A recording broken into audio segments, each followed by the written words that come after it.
What's up, tricksters and tricksetas, and welcome to another tier 3 sub VOD review that is actually a free VOD review, because June, the player that we're coaching today, is the player that I coached long time ago.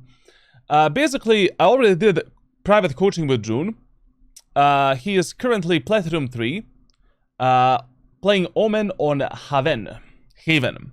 Now, why is our friend June Platinum 3? Well, actually, he is an Ascendant 2 peak player, but he didn't play Valorant for exactly 2 years. So, I did coaching with him, basically in June 2023. And, thankfully, one perk of my private coaching is that you have my 24/7 support for the rest of your life. So June all of a sudden decided, after reaching his peak rank, you know, in June 2023, that's kind of poetic, that in August 2025, he is back to grind Valorant, and now he is just back on the grind, essentially. Now, first thing that I need to tell you, my friend Juneroni, is that because like you didn't do any training that I've shared with you, because you didn't follow any plan that we established previously. What you can do immediately is just stick to that plan. You know, I'm just gonna share with you, after this VOD review, like, everything that I need you to do in the following, like, I don't know, 2, 3, 4 months. I'm gonna remind you about the previous plan, and since you completely stopped playing the game, that's it. I mean, right now, like, you know, you're having a bit of a rough time in Platinum 3. That doesn't matter. You know, you're coming back to the game, brother. Like, if I didn't play Valorant for 2 years, obviously I'm gonna be fucking shit, you know, like, and I'm gonna forget about all of the tactics, strategies, setup, stuff like that. Give yourself some time. Like, to be honest, like, this current act, you should mainly take as a comeback arc.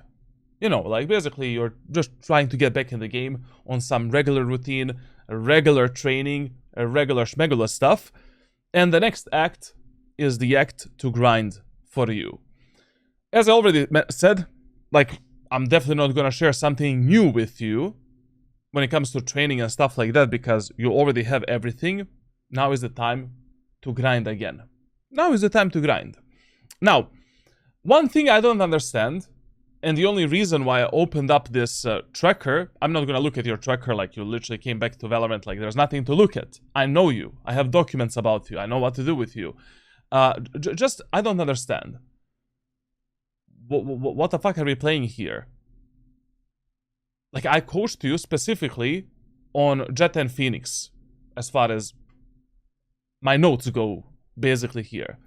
So why the hell are we playing Chamber and Omen? I mean, listen, I have nothing against it. If you want Chamber and Omen to be your new main agents, and that is what you enjoy playing, I'm like, okay, all good. But also, as far as I remember, and as far as my documents go, I think you were a really promisable... Surprise, motherfucker. Promiscuous... You had a potential with Jet. So I don't really know why did you have a change of heart after 2 years and you just decided that Chamber and Omen are your new main characters. So yeah. To be fair, like, I don't know, if I was you, like, you know, if I didn't play the game for a long time and I'm coming back to Valorant, I would much rather, like, just get back onto something that I know how to play.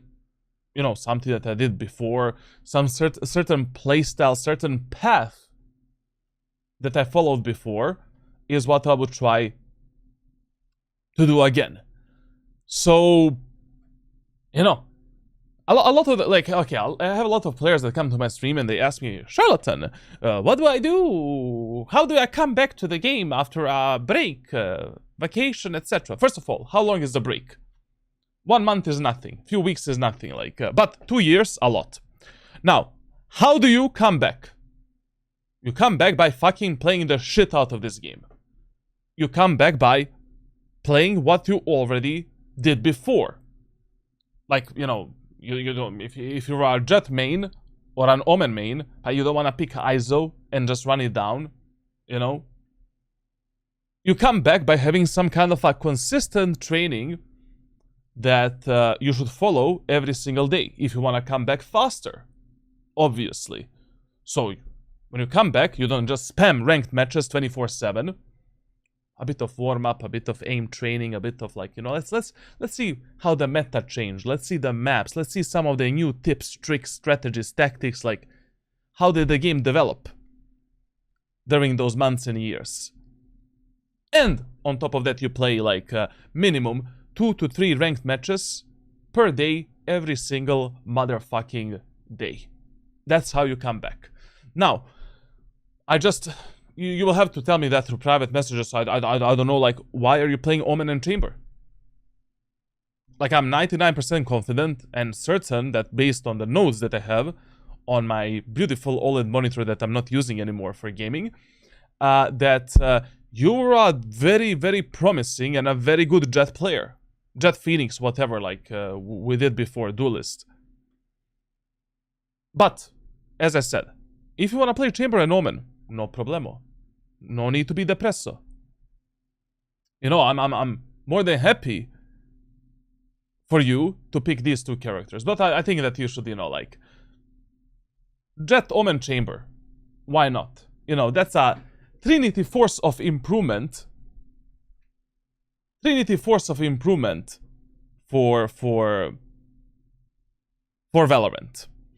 So yeah, other than that, I'm really not gonna dive deep into this. Like, during our coaching, you peaked Ascendant 2, like, you didn't play for 2 years, like, all of this doesn't matter. You know, I need to behave towards you like a new player, since you didn't play the game for 2 years. I mean, not really a new player, but you get the point. You get the point. Now, so, since Tracker is kind of pointless, you know, like, there's a lot of things that we can probably work on, and a lot of things are just matter of time. When are you gonna come back? Let's see, like, what you have to say here. I played a lot of Chamber, but I feel like I didn't have much of an impact on my game, so I decided from now on, I will only play Omen with the goal of learning as quick as I can. Listen, when it comes to your Omen performance, it is actually decent. Really good. Just, you know, you never really played Omen. You never really mained Omen. So, it's gonna take you some time. You know? Like, I would recommend to you, like, to start with my private coaching videos, like my important videos on Discord, right here. The private coaching content that I share with you. And with the Agent Playbook, right here. Jet and Omen Agent Playbook. That should be your main source of learning right now, and just coming back into the game, especially as a player that quite recently picked Omen, let's be honest. So, based on your current stats with Omen, I mean, like, it's decent. Like, as I said, like, I mean, you never play this agent, actually, so, like, only 17 matches, solid KD, ADR, ACS, but you know, you're currently playing in Platinum 3 and you're Ascendant 2 peak player, so, you know, we're a bit smurfing right now, to a certain degree. Now, I'm just gonna finish this story by saying the following. Through the private messages, I'm gonna share everything with you that I shared 2 years ago. Improvement plan and program, we're gonna repeat everything. Just restart the whole coaching process. Because that's the benefit of my private coaching. Like, if you stop playing the game because this is not your fucking job for an average player. Like, I understand people have life, families, this, that. Like, maybe you don't love playing Valorant. You know, you wanted a break. Totally understandable. Let's get the Immortal 3 and Radiant now. I've been Ascendant 2 before I stopped playing about 1.5 years ago. Actually, 2 years. I started remembering things here and there. But I feel like I shouldn't have this of a hard time at Platinum 3. And that's another thing you need to keep in mind. Platinum 3 in 2025 is not really a Platinum 3 from 2023. Not in terms of the knowledge, of God forbid, like, they're equally stupid and retarded. In terms of just raw mechanical skill and what players kinda expect when it comes to certain angles, soft angles and stuff like that. Just mechanically, players got a bit better. You know, like, there's a lot, and also, like, the MMR system is kind of fucked up in Valorant. Like, you as an Ascendant 2 peak player that got his rank resetted in Platinum, only God knows who you're playing your games with and against. Like, believe me, like, you're not really playing against, you know, real Platinum players. Like, I mean, we can check it on the tracker right now. You know, there's no way that, as a player who has a peak rank, Ascendant 2, but yeah, like, I mean, let's see some of these Demon Gold Slayers and whatever. Diamond 3 peak, Ascendant 2 peak, Immortal 2 peak, Immortal 1 peak, This is the problem of Valorant, you know, like, basically, there should be... Matchmaking system is kind of fucked. Like, in 2025, I personally don't know anymore how to fix it and what to say. Just get better. You know, just keep in mind that you're not really playing against Platinum players. Like, you know, you should not let your guard down. But hopefully you have a decent MMR on your account. Like, hopefully you're winning more than what you're losing. So that should be one perk of your account right now. I mean, I'm really curious to see, like, some of these games. Diamond 3, Platinum 2, Diamond 2, Diamond 2, Diamond 2. Okay, this is more of a decent lobby, but as you can see, the matchmaking can vary a lot for you right now because of your peak rank and because of the rank resets and all of the shenanigans that happened in this game for the last 5 years, 2 years. So yeah, just, you know, focus on yourself, King. You know, focus on yourself. You don't really care who you play with and against. You don't really care, like, about that type of shit. Focus on your improvement, getting better, understanding your mistakes and problems, working on them, applying the solutions, and that's it. As I said, you kind of need to run it back with all of the guides, with all of the tips, like with all of the content that I share with you. You have plenty of work to do. Plenty of work. By the way, because we did our private coaching, keep in mind that, you know, now that you're back to the game finally, every single day through private messages, you can ask me up to 5 questions, and you can share with me up to 3 clips about anything. Any round, any scenario, like anything that you don't know how you can do better. Share the clip, share the whole round, let's discuss it, let's see how you should do this execute, that execute, how you can play this 1v1, this 1v2, whatever you want. That is what you truly need right now, you know, to get back that feeling for the game, you know, game sense, awareness, etc, etc. Now, my voice is quite quiet in the video, but I promise I'm loud and clear in game. Okay, it doesn't matter. If I had to guess, my biggest problem is probably game sense and awareness of enemy position. I probably play too rushed out. My smokes can be better placed, again rushing it. I feel I make a lot of mistakes, but I don't really know how to correct train for it, and I'm trying my best to not autopilot. Post plans, retakes were really tough this game. Okay, normal, absolutely normal. Just for the final time, I need to check some like, ooh, I almost leaked myself out of the oblivion, bro. Just a moment. Yeah, basically, like, you never played Omen in your life, and all of a sudden you decided to play Omen again.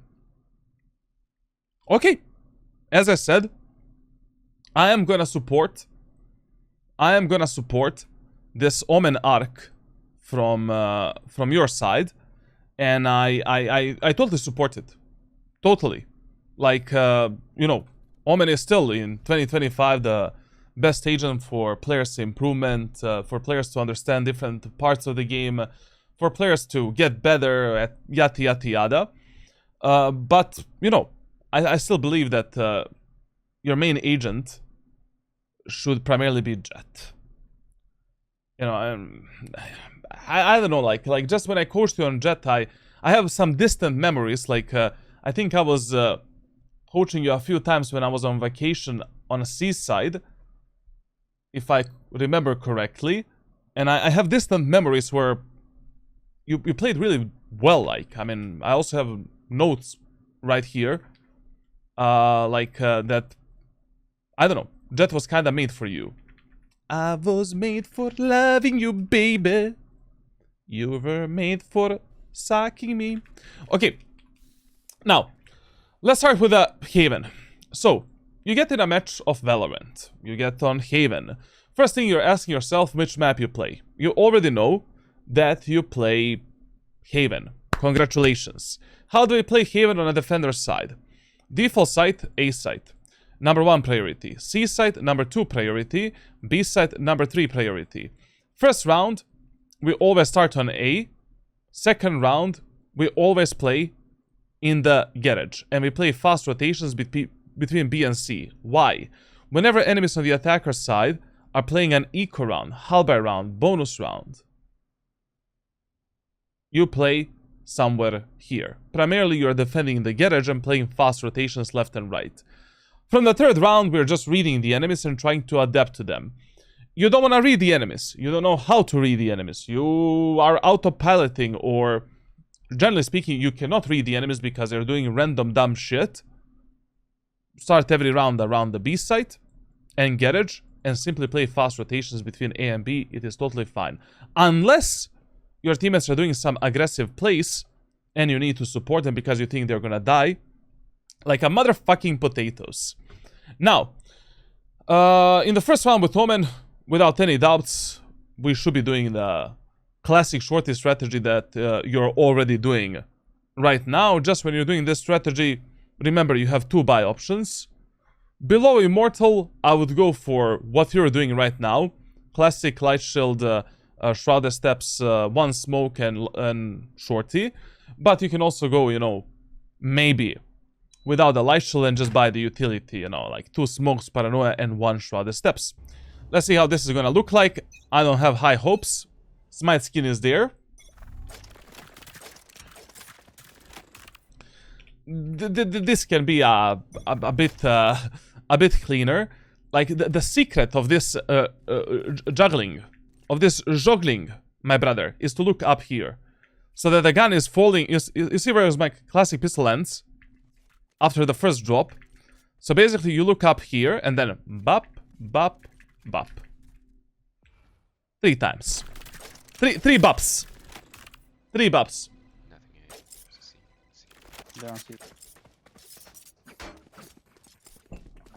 I was wondering, have you heard of the aim star method that has gone viral on TikTok and YouTube? If so, what do you think of it? I need to react on that. I don't know. I don't know. I didn't hear about it. What usually falls apart after being away for a decent time? Mechanics definitely take the hardest hit for most of the players. Like, they drop by from 20 to 50%, depending on a player, and depending on what you did in your free time. The second thing is just the overall feeling for game and movement. You know, I feel that players start moving like they're stick figures. You know, like they kinda... They don't, like... But that's still mechanics. But feeling for the game is something that's secondary, you know, like... when to do this, when to do that, like... the timings. Feeling for timings, like what to expect. Now, in this round, enemies are pushing C. We're doing rotato potato. Okadoka. Now listen, here, like, you know that enemies are pushing C side. Why didn't we start? Why didn't we start using our smoke? I mean, if I started with this strategy on the A site, and enemies are pushing C, already around here, I start using the smoke, and I drop it for my allies. Most of the times, if you have one smoke, you want to use this one. If your teammates are stuck on the site and back site, if you have one ally here.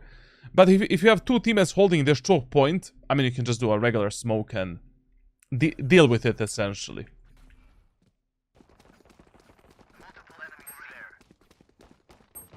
This is a bit dangerous mongoose, man. I don't know what to say. Like how we didn't have a smoke for our allies. Spike planted.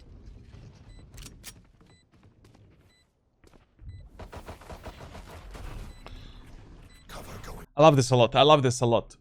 To be honest, we are in the numbers disadvantage. Playing a pistol round post plant. We have only one smoke. Yes, we should use it for the aggressive play. Not only that, but also we have Reyna on the flank. So we don't really need a smoke. I mean, we should not be using the smoke for the C-long choke point. Very good decision making. I love this a lot. Just the smoke placement is just abysmal. Like, this should be a one-way smoke for the enemies that are playing here. So 90% of times, I mean 99% of times, the smoke should go there. Like, giving you this cover. Not for you, but for your teammates, you know, like, we want to deny enemies' potential of, you know, playing here and engaging us left and right. Like, they need to decide where the, you know, are they going to fight left or right? Just one problem also with this is that your timing is a bit off. Completely off. Your teammates are still not ready to retake. I mean, no one is ready. No one is there to retake the bomb set with you. So... yeah. Like, what the fuck are we doing? We just wait for the Sage. Wait for the Reyna to get some contact to close the gap with the enemies. Like, it's still not the time to move in, brother.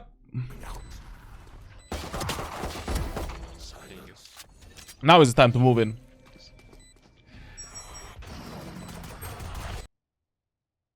This teleport can be a bit of a problem for players because, you know, you cannot really, like,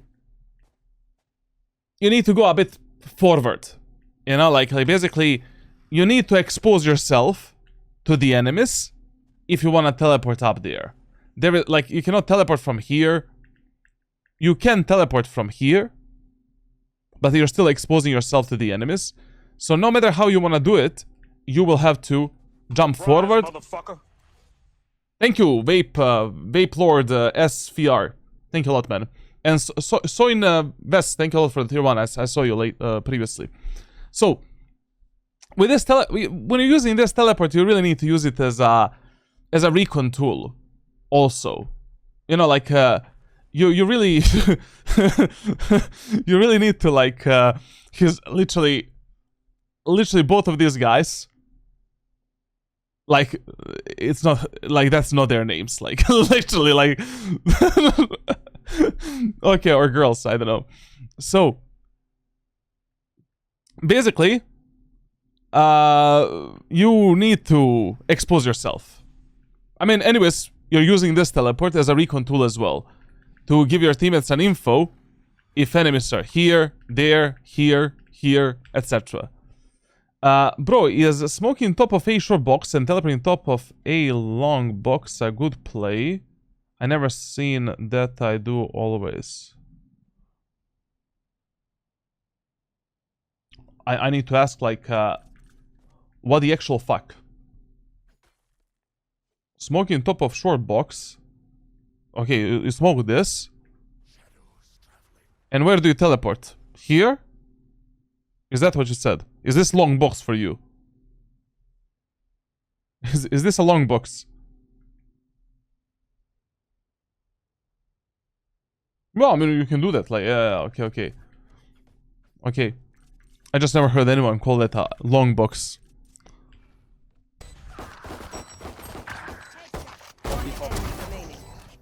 I can absolutely respect these triple shots. It would be a really good idea if we place our utility properly in the future. You know? Like, always remember, like, always, especially when you're coming back to Valorant or learning Valorant, or learning Valorant again.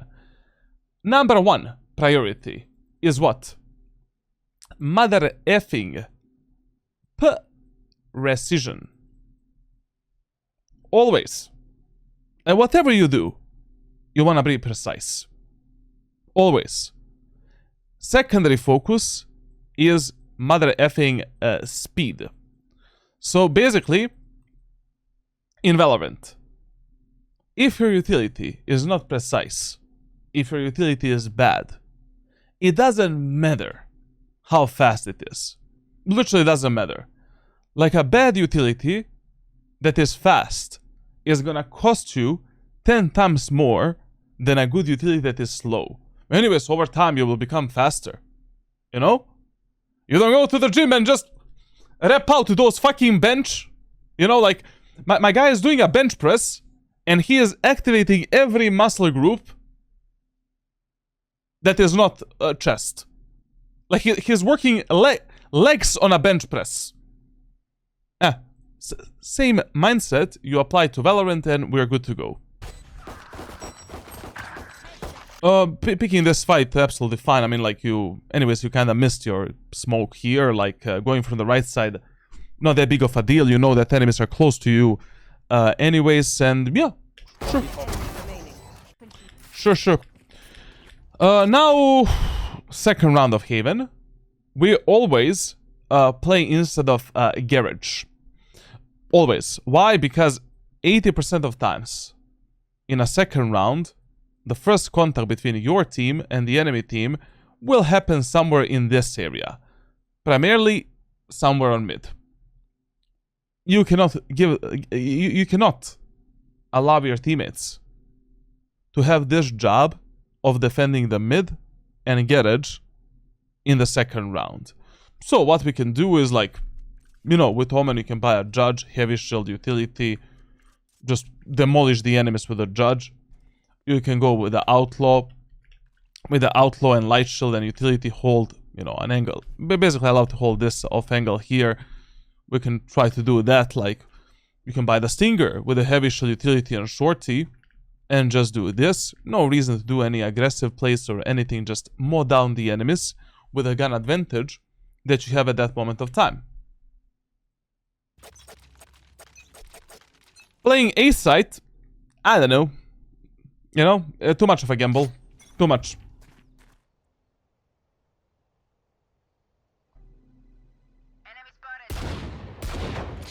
I love that you know that.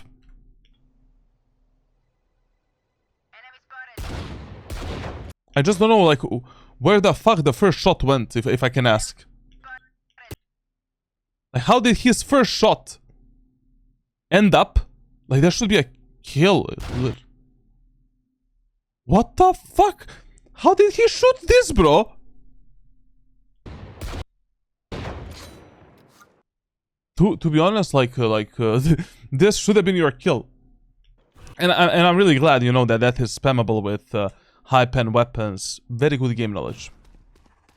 As it should be. But very poor game knowledge, because I don't know why the hell we're playing on the A set in a second round of Haven.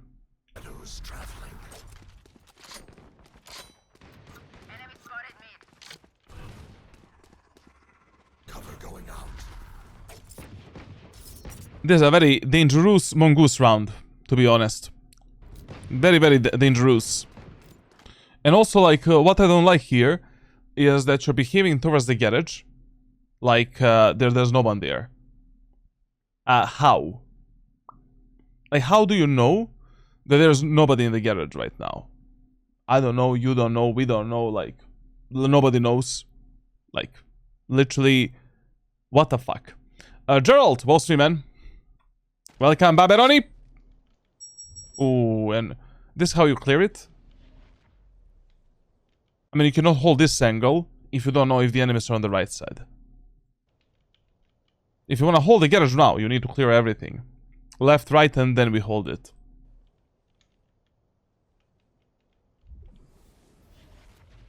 You're playing a very dangerous mongoose game, to be honest. Still Okay, listen, one tip with the outlaw. If you miss one outlaw shot, or hit it, it doesn't matter. If enemies are giving you time to reload that one bullet, and you're not gonna immediately fight the enemies again, reload that one mother effing bullet. It takes 3.5 seconds to reload 2 bullets from this god-forsaken weapon. If you wait 3.5 seconds... Surprise, motherfucker. Basically, like, you know, doing nothing but reloading a weapon for 3.5 seconds is kinda bad when your teammates are getting butt-fucked on the B site. Jira Finger, thank you for the prime sub, man. Man, listen, like, literally, while you were rotating from the window, why are we not reloading the weapon? Like, right now, you would have a second bullet. Enemy jet is dead. And what you're doing right now is just crazy, man. They have a sheriff. They can spam you through this wall. You know, they can damage you for like 50, 60, 70. Like, why would you take any damage right now? You baited for your Sova. Like, Sova is in a really good spot. Now just reload the weapon and that's it. But still, a very, very dangerous thing is that we don't have a garage control. And, yeah, this one is going to be interesting, definitely. Like, right now, I will literally... I will not take this fight. Only because my anal cavity might be spread out from the window. Like, right now, you need to gamble that your Sova might, you know, fight. Might take the kills here, and you need to hold this, essentially. But you're still close enough, you know, like, basically, if Sova gets a fight in B main, you just flick, bop, bop, pull out the classic pistol, be ready for the window peek. Especially now that you killed the jet, I would instantly shift my focus onto garage because, once again, I don't know how much you love your anal cavity being spread apart.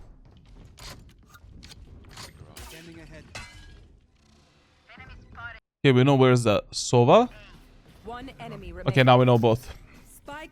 He is teleporting top of a garage door, a good play. In some eco rounds, hull by rounds, like, yeah, you can try it. Basically, I don't know why the hell this bug is back.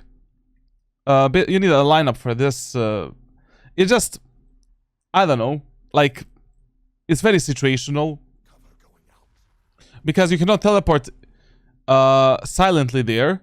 And if I hear a TP in garage immediately, and I don't see you up on this box, I mean, like, I know that you're up on this position, you know.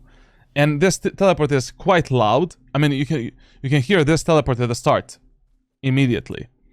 So it's very, like, mostly you want to do it, like, when the enemies are pushing through garage and you want to outplay them and get above them, you know.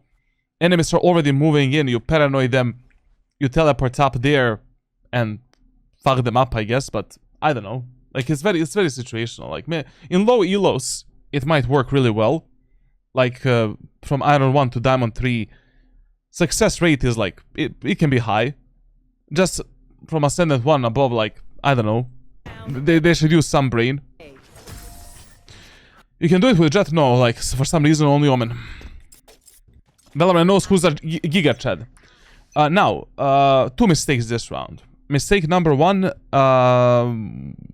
enemies went C in the first round. Enemies went B in the second round. In this round, I would actually gamble on A site. When enemies develop this type of a pattern on Haven, C, B, I'll gamble on A in the third round. Especially if you won both of the rounds. Both of the first rounds. Second mistake that we're making here, we're taking this as our initial angle.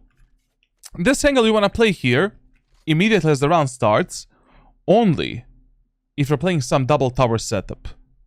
You are here, your teammate is here, and you just want to bob up. Kill the enemies in the same line. Otherwise, it should always be your secondary spot. You know, your first spot can be this. From this spot, try to go for 1 or 2 bullets, reload the outlaw, Then we can go for a peek. 1, 2. Reload outlaw again. Teleport up there. And now this is like a third position that we can use to surprise the enemies. And then we play in a default way, I guess. Depends, of course, like how fast enemies are pushing.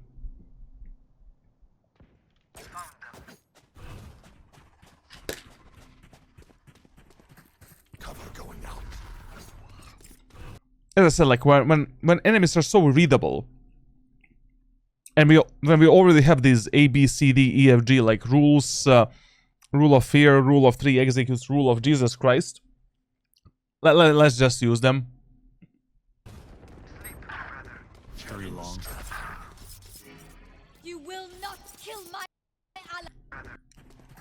Cover going out. TLDR of this round is why were you not on the A set at the start? That's the TLDR. Very long. You will not kill my allies. Last player standing. Allies. Last player Okay. Okay. standing.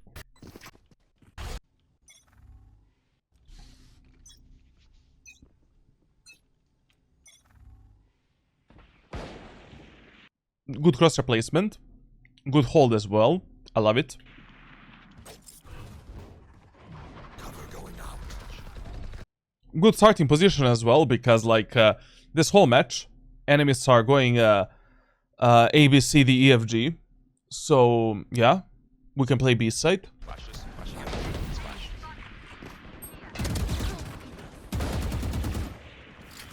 A bit dangerous peak because like, I mean, Omen Paranoia doesn't cover shit in garage, you know? Like, it's not thick enough. So, if you flash enemies like this, even if the jet is blinded, I'll take time to clear this angle, and now I'm gonna kill the jet.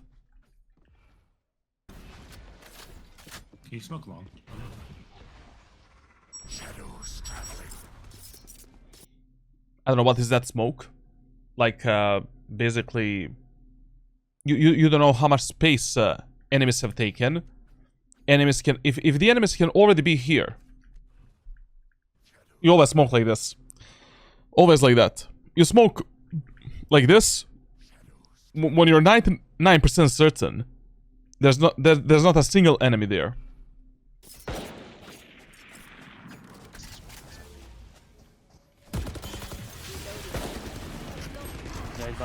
Good positioning. Let's fuck them up. It's over. There's two W. Yes, Very nice. Very nice. Just one quick tip. Whenever you're using these off angles, elevated positions, like as soon as you get a kill, drop down and reset yourself. You already revealed yourself. Enemies know where you are. If they peek you, if the second enemy peeks you, he has peeker's advantage. Good crosshair placement. He is ready to kill you. And you have no effing idea in this area of the map if the enemy sage is gonna swing left, right, cubby, because we don't have information about other enemies.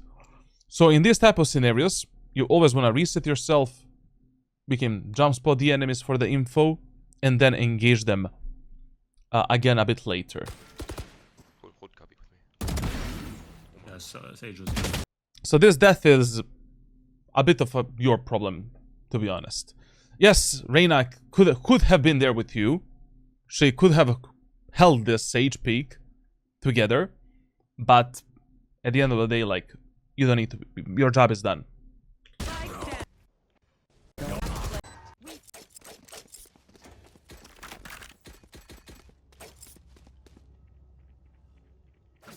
Playing ace at this round. Okay, can work. I mean, anyways, like, when you have the Omen ultimate, like, you can always do a bit harder gambles. If you're like 90% certain that enemies are gonna go A, sure, you can play whatever you want. Just keep in mind that you always want to counter the enemies yourself. You want to learn, you want to experience the rounds, you want to experience different scenarios, like, sure. We have a bit of a shorty setup in this eco.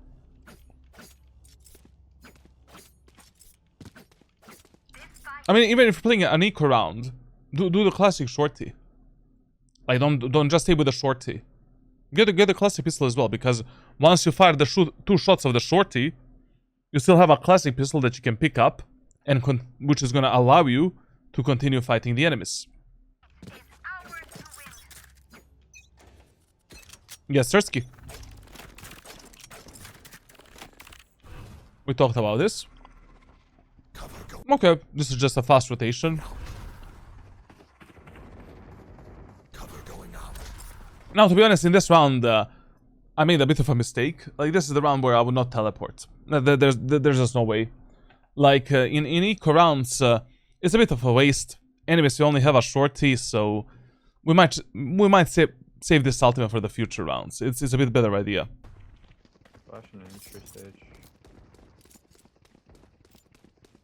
Doing this fast rotation is okay, because mostly enemies play together.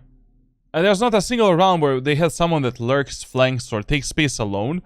So this is okay, especially in eco rounds. You know, we can rely more on trading, like, you prioritize taking the kills over the map control, essentially.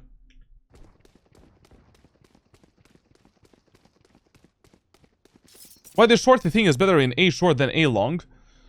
In A long, it's really hard to pull off because people usually recon that spot, the long, and usually, like, I mean, enemies can engage you in a way in A long where even if you fire 2 shots of a shorty, there's a very low chance you might kill that enemy. In A short, if the enemies are pushing you here, 1 bullet can delete a full shield enemy easily. And there's always gonna be someone short, like at least 1 enemy. And in low ranks, they don't even use the drone for short, nothing. Like, literally, they just run it down. As I said, this rotation totally fine. Like, maybe in this round, what you should have done is rotate through B site, just to get a bit more information about the enemies, to see where they are, you know, so that we don't need to guess if enemies are maybe lurking through the B main or taking more space there or something like that. Anyways, it's an eco round, who the fuck cares, like.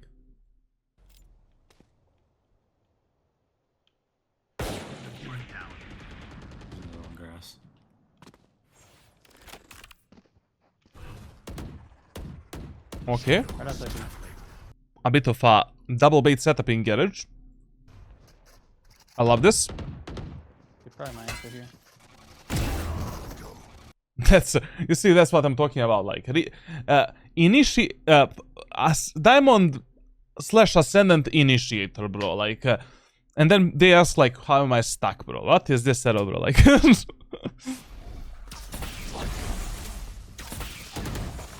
that blind there, I don't appreciate it at all. We can pick up this gun anyways, like, we can pick it up later, it doesn't matter, like, but wasting a flash like that in the round where you don't have a shield and we can still easily lose it, it's a bit of a waste. Like, you don't need to greed for that gun, just reload that 1 bullet of a shorty. You can pick it up from, you saw it yourself, like, I mean, the gun is literally there, like, you can just pick it up on timing, and that's it. But wasting paranoia like this in a round where it is really important to have it, I don't know, it's gonna be interesting. At least it's gonna be interesting. Now, but one thing that I notice is that you really don't pay attention on what your teammates are doing and when they are leaving certain positions. Like, map awareness is a bit shaky hands. Shaky hands. Like, for example, here, like, the whole C long is open. Reyna left C years ago. Like, years ago. So right now, instead of me focusing on the garage, I will probably focus on C long, jump spotting the long from the site. You know, like, getting back on this position. If I don't see any enemies, okay, I can fall back towards the Sage and play with her, but But no one is paying attention on that. And you need to do that. Insta-locking J gives me performance anxiety, Papito. What should I do? You should understand that you're playing this game with 4 retards against 5 retards, essentially. If you behave towards your teammates and enemies like that, they cannot be more retarded than you. And also, I mean, the best advice I can give you is like, if you're playing with certain players in a certain matchmaking system, in a certain ranked match, you deserve to be there. Even if you have 0 kills or 20 kills, unless like you're boosted or you bought the account, that's it. Like no one can judge you. No one can blame you for your mistakes. Like why the fuck are they in your game if like they're already so much better than you? They're not.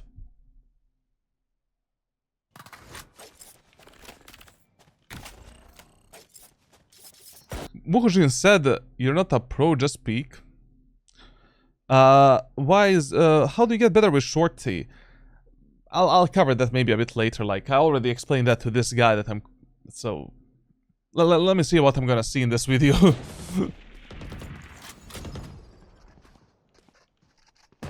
30 seconds Holy shit, that was nasty, bro. left. My own. Reloading. Thank you, guys. One more shot. Okay. That was a nasty Reyna shot. Oh, window. 10 seconds left. If your ISO just wanna run it down with him. Use him as a drone. No time. They're planning.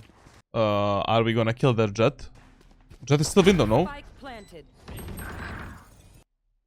Brother, listen. Okay. Yes, here you have 2 decisions. I mean, here, in a normal scenario, playing with ISO here would be the optimal idea. You know, we are 4v2. We should use a 2-2 setup. But if enemy is already pinched, you know, you have 2 teammates going through one area of the map, and you can just pinch that enemy and get an instant kill through the opposite area of the map. Like, always do it. I don't understand, like, why would we leave this Jet in a window and leave that job to 2 of our teammates when we can just instantly delete one enemy and play a 3v1, 4v1 retake against the Sage. They're planning. Spike planted. One enemy remaining. Last player standing. Now in this 1v1, everything is gonna boil down on utility usage. First of all, remember that paranoia from before. Oh my lord. Like, imagine if we had that paranoia right now. Like, just imagine. Like, there's nothing to imagine, basically. Like, essentially, we just do a paranoia here, teleport on top of the box, bap, bap, bap, bap, round is over. But, okay, we still have a teleport and a smoke. We need to go for some kind of an outplay.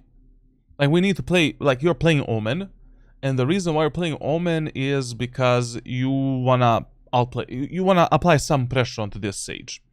So what we can do a smoke here, fake shrouded steps, maybe here, and now we engage that Sage. For an that's one example. Like, there's a lot of different things that we can do here that are similar, but the worst thing we can do with 100 HP is engage this Sage right now in a 1v1 fight. Or, God forbid, let a Sage go into the garage, she revives one of her teammates, and now you're 2v1 for some reason. You will not kill my ally. One enemy remaining. Okay, to be honest, like, You will not kill. you did have a bit of a time for that. I don't know, like, Last player standing. you know, here, like, already here, I will start using the smoke and using the shrouded step. I mean, that should be your instant reaction. Autopilot reaction when you're playing Omen. Like, you end up 1v1, 1v2, in some kind of a clutch. You just smoke here, smoke there, fake shrouded steps, like, paranoia, fake ultimate, I don't know. Real ultimate, it doesn't matter. But, just waiting for the Sage peak, waiting for her to revive someone, like, come on. Standing. Come on, brother. Kill my allies. One enemy remaining. But the main mistake in this round is like, bro, if an enemy is already fucked, like basically enemy is pinched in a window, like the guy is, you know, the guy is already dead. Make sure he dies. Like, I mean, that jet like was such an easy kill. It was not a bad idea to play with the ISO, just like when you can get such an easy kills and create out of a 4v2, a 3v1 or a 4v1, you wanna do it always, like, if an enemy is out of position. Like, you always wanna punish the enemies that are out of position and prioritize that over anything else. Yo, Sheldon, as for voting settings in Valorant, do you have any tips on what to use? I just got to one, but don't know what's a good thing to use. I don't know, really. Like, it's really a personal preference. Like, just keep in mind that it's really a personal preference. Like, for example, I don't know. Like, I coach so many different players, like, and everyone is performing good on different settings. Like, for example, like, I don't like the snappy, tappy, rappy, rapey, rapappy, bapappy, like, I don't know how you call it, snap tap. Like, that makes me miss my timings and shots tremendously. Then tachyon mode, like, can cause the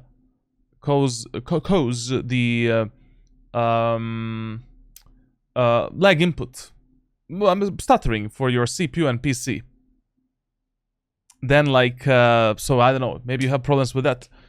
Then, I don't really like, you know, very low actuations, usually. Sometimes I change them to 1 instead of 0, 1, for an example.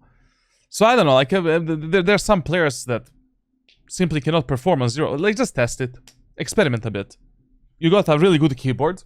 Like, Wooting is, in my opinion, like, you know, the end game. Not really the end game, but, you know, the top 5 keyboards for the next 5 years. You have time now, like, experiment a bit, see what works for you. It's really personal preference. Yo, is OP1 8K and XM2 8K basically the same specs but different size? Yes, same internals and different, like, shape. Are you going to play after the VOD? Yes. I ordered XM2 W4K version 2, and I ordered the Artisan 0FX, and I ordered the Magic Ice Unusual Esports Skates. That's what I got. All of that is gonna come before I come back from my vacation. So once I come back from my vacation, like, we have a setup, and we're ready to grind the shit out of this game until the end of this year. Basically, once I come back, fuck VOD review, I don't fucking care anymore. No VOD reviews, no nothing, like, I'm just gonna play Valorant. Like, 10 games per day, losing my mind, losing my sight, last resort, you know? Are you going to play after the VOD? Probably. I mean, yes. Not after the VOD, like, we finish the half and we play.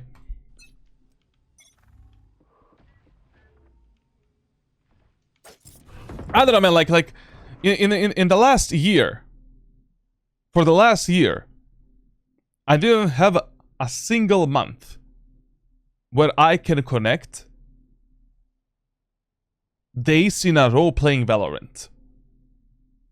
Like, there was not a single month where I played more than 40 matches of Valorant. 30, to be honest, sometimes. I mean, this month, like, I played, like, what, 10 games in total. I really want just one full-on gaming experience until the end of this. Of course, we're gonna focus on the playbook. Like, playbook is gonna be the main content, like, and custom games and stuff like that. But I really don't wanna do any live VOD reviews. Like, I'm gonna do all of my coaching privately from September to the end of this year. And, you know, like... Cover going out. Cover going out.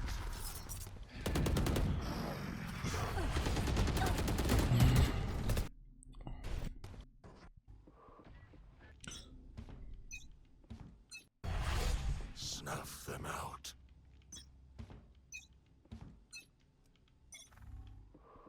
Just keep in mind when like when you're holding this off angle, any off angle in Valorant that is elevated, like please position as best as you can down here, you know, and ride that line, so you can easily after a bullet or a few bullets just drop down with a knife and reset yourself. Now, when it comes to like holding the window, I mean, you can hold the window from that spot. You can hold the window from this position. You can hold it from this position. Usually what I love to do is like I just hide myself here, wait a few seconds, and then I peek and try to counter the enemy's peeker's advantage, whatever. Like, it's really up to you. All of these options are fine. That long smoke is good. Gute Scheine. This short smoke was not that good in my opinion.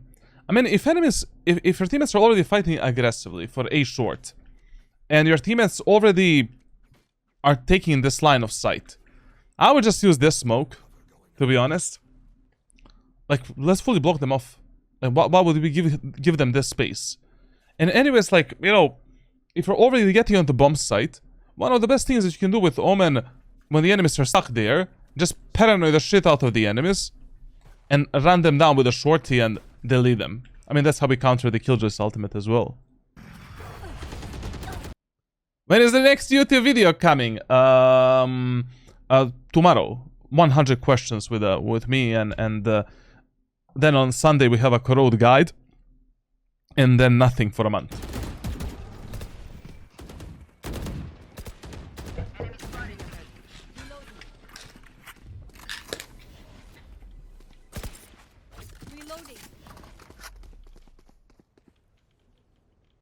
In this round, your positioning compared to what your teammates are doing is horrendous.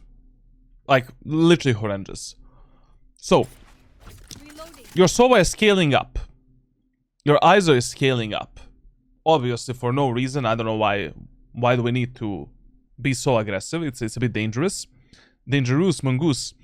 But you need to go with them. Of course, you don't need to overexpose yourself to the enemies and engage in some stupid gunfights that are gonna cost you your life, definitely. But we need to speed up this. Like, if my ISO is in this corner, right here, ready to fight the enemies in this location, I cannot be holding that angle from this spot. I'm not ready to refrag him. Once again, this has been a very repetitive occurrence in all of the VOD reviews that we did in the last 2 weeks, but this is not team play. This is not a proper ranked team play. Like, this is not a refrag potential. Yes, you're playing with your allies, but you're not really refragging them or fighting together with them. You don't wanna let them die and then you fight the... Like, if this ISO dies and then you take a fight, that's just a 50-50 fight in which you know where is the enemy. And that's the only benefit that you have.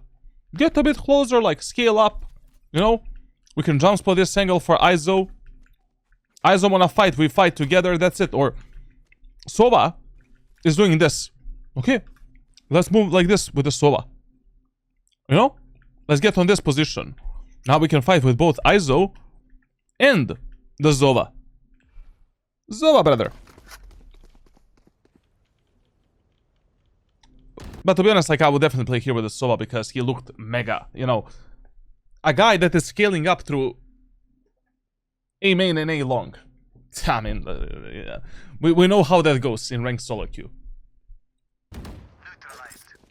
Neutralized.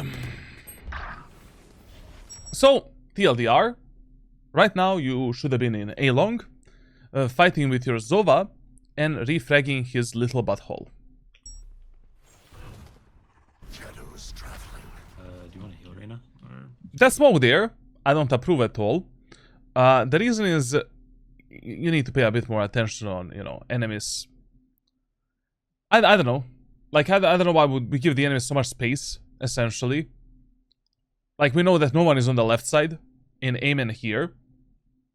Basically, instead of using this smoke, why don't we just use this and fully block off the enemy's vision? Now they don't know what is happening here. You know, they might waste some more utility to clear this area of the map, which is gonna leave them with even less utility to take the bomb site, which I would really love to have. No. They're rotating. Brother, like, it is so hot outside, my English levels are dropping down, to be honest.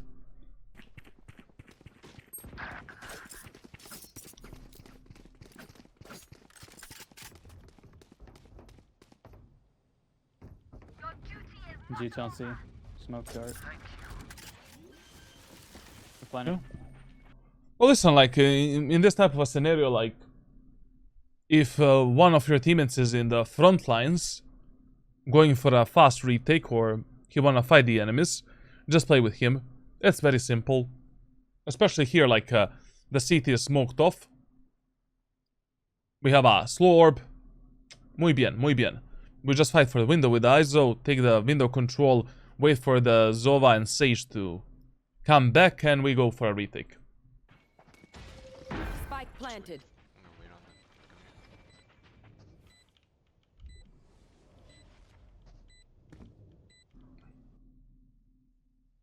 We really didn't have to make that step.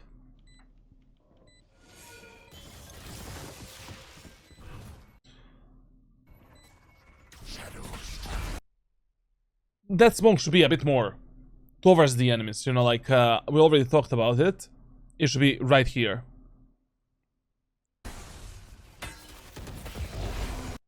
And listen, like, whenever you want to use the Omen ultimate, to go for some kind of a recon, pressure making, sandwich, whatever, like, use Paranoia first. Especially, you know, what he's doing right now is not that bad, to be honest. Not that bad. Especially, you know, like, if he times this play correctly. Like, he doesn't have a TP to go for this retake, but using a smoke here, Paranoia for sight, and teleporting in this smoke, it's okay. But the problem is, if you're doing something like this, you need to time it perfectly with your teammates' retake. Like, you cannot do this play and expect to live a happy life if your teammates are not moving out. And we should have done a Paranoia just to apply additional pressure and, you know, to help our allies. This is why. You know, this is why. Like, if that Sova is not pressured by your allies, then, I mean, now we're fucked a bit. Our Sage is alone in the CT, our teammates are already going out, our teleport is cancelled. We're not gonna have a fun time. Neither are your teammates. And here, like, if I was you, I would just instantly pull out the Paranoia out of my ass, flash the enemies in the front side before my teammates get out of the garage, and just play with my Sage and help her out. Omen kill. Enemy spotted. I mean, for God's sake, like, you literally like, saw where are the enemies. You see that your teammates are sitting in the smoke. Like, the Sova is giving a blowjob to your ISO. I think they're ready to go out. One enemy remaining. This smoke is terrible, by the way. It's terrible smoke. Like, I mean, it doesn't serve its purpose. Like, basically, the purpose of this smoke is not only for you to teleport here and go for some outplays. The purpose is so that enemies cannot do this. They cannot do, like, they're fucked. They're cucked. This position doesn't exist. Cover going out. In a 2v1 scenario. In every scenario where you have numbers advantage with Omen, if you have one smoke and you're playing a retake, we always use that smoke on top of the spike. Especially if you're not fully certain where are the remaining enemies. What's another death? I don't know how we know Chamber is long. Maybe he is, like, I don't know. What? Enemy spotted. The problem is I just don't know. The reason why in this type of a scenario you always want to smoke off the spike, because you can go for a half defuse, and now enemy needs to peek, this open wide, spam the smoke, and we can just half defuse, peek with the sage, delete the chamber, defuse the spike, that's it. But if you allow the chamber to surprise you and peek you through this smoke, you could have died there easily, and you wouldn't have enough time to defuse the spike and the round is over.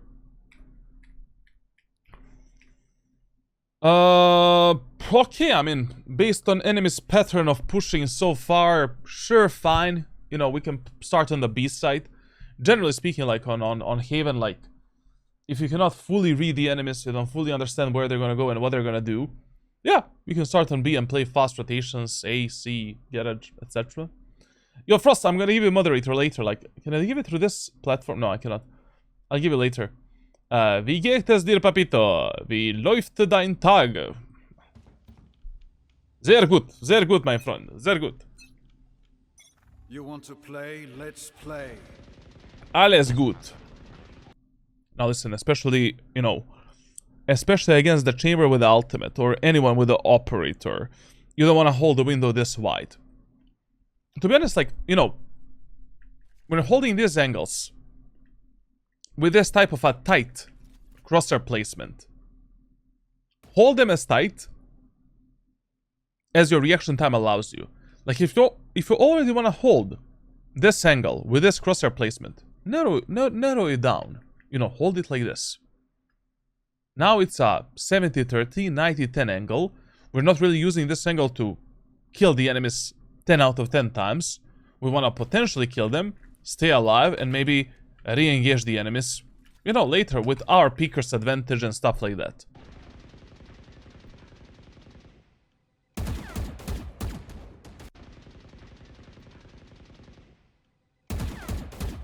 It's okay, the reason why he unscoped is because 5 seconds passed from the round. We don't know if enemies are pushing through the garden. It's actually a good idea what, you know, that he unscoped here and that he... It's okay, but very solid level of awareness, and I... Even though you didn't kill that Jet, and you were not ready for a fight with Jet, like, I love what I see here. You know, this is a good sign. This is a good sign. This is not bad.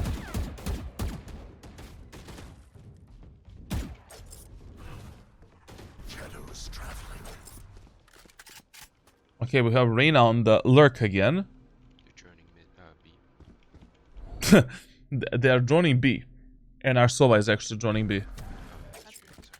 Like, level of awareness maximum. There was one window, I think they're going A. Yeah, nothing else. I love it, love it.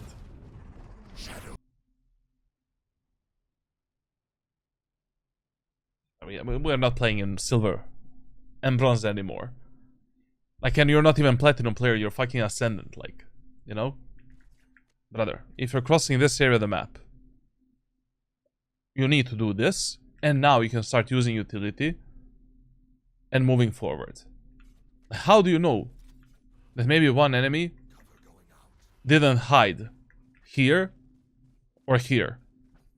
Or maybe one enemy dodged your Sova drone. It's very easy to dodge the recon abilities if you time, you know, this type of a movement right.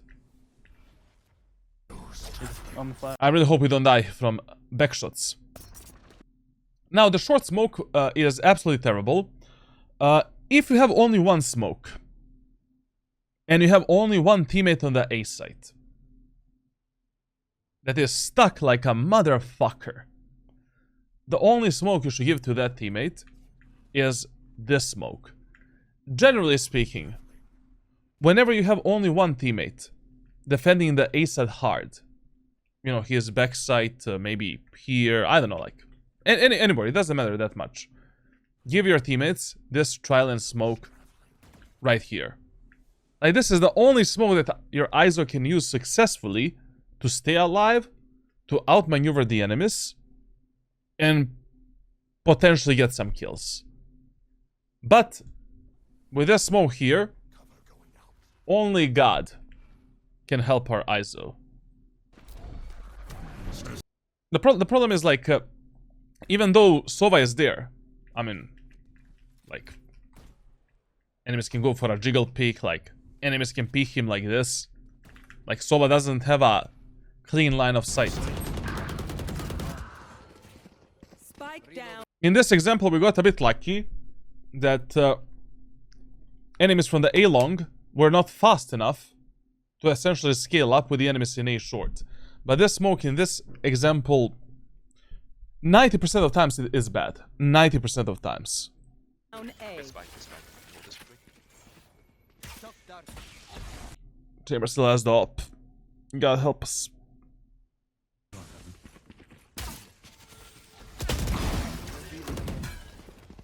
One enemy remaining. Heads up. Okay, that's very big info. Trip was mid. How long? Cover going out. We don't need to pick this, right? Left side. Enemy He's trapped. Okay, good. Good, good. Old fashioned. End of the round, solid. Solid. Get out of my way. Once again, I don't see the purpose of playing this angle first when you're not playing some kind of a double tower setup. It's just a bit of a waste of a teleport, especially if the enemies don't go C. And even if they go C, like, I just, you know, I don't know why would you start like this. Like, usually your starting position should be, you know, we're gonna play backside, jiggle pick this, like, play this angle, play up here, play this, like, and then, you know, that can be your secondary, third position easily. Shadows traveling.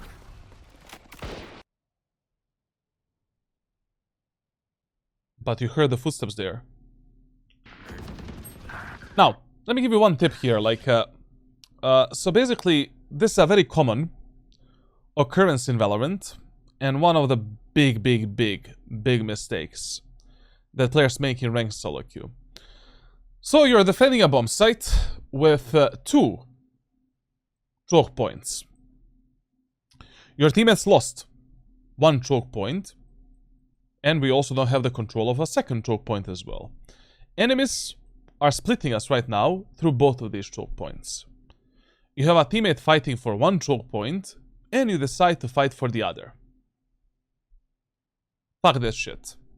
In ranked solo queue. Like, if you already have a good weapon to fight together with your teammate, just fight with him. Fight on one side, primarily. Like, for example here, in this example, we know that Sage and maybe one more enemy is in the long area of the map. And we know that 2 enemies are definitely going through the garage. If we use the default smoke here, we get inside of it with the ISO, we paranoid the enemies, and we kill those 2 enemies, the round is practically in our hands. Yes, we gave a lot of the space to the enemy team, like the seaside, the garage, the window, the ceiling. But if we take the long control, the round becomes significantly easier, and we have significantly higher chances of taking the kills, playing a proper refrag game, and surviving as well. Like, basically, in the worst thing you can do in this example is you fight your own fights, your ISO fights his fights, and we just pray to God that, you know, we're gonna live a happy life. Shadows traveling. And I'm not gonna mention just how diabolical, you know, pulling out the shorty here was without the smoke, without the paranoia, like. How much time I have till VOD? Which VOD? Which VOD, bro?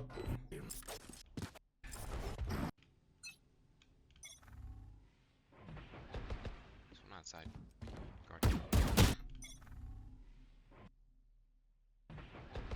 Someone outside. Guard.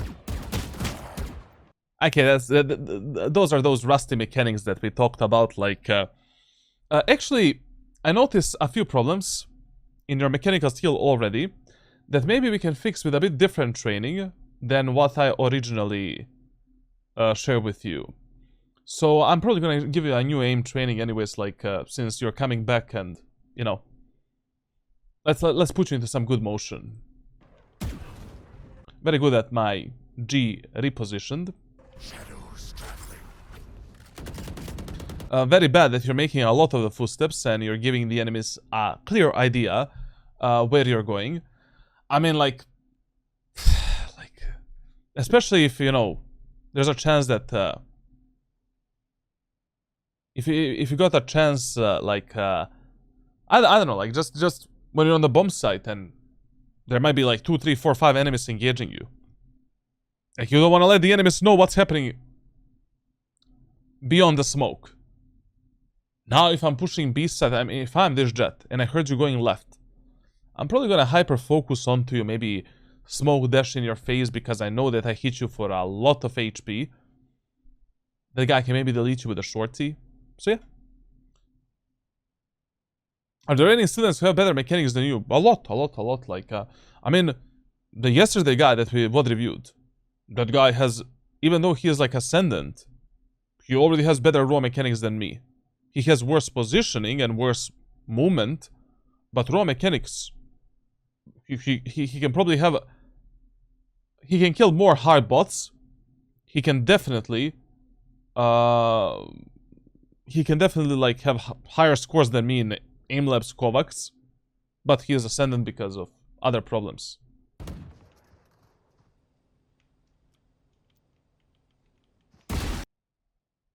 This smoke here is okay. I'm gonna leak it a bit. So basically, this is the Omen tech that I'm gonna be showcasing in my new YouTube video. I figured out that in ranked solo queue, people love to be very curious, and they don't respect the angle perception advantage. Fuck all.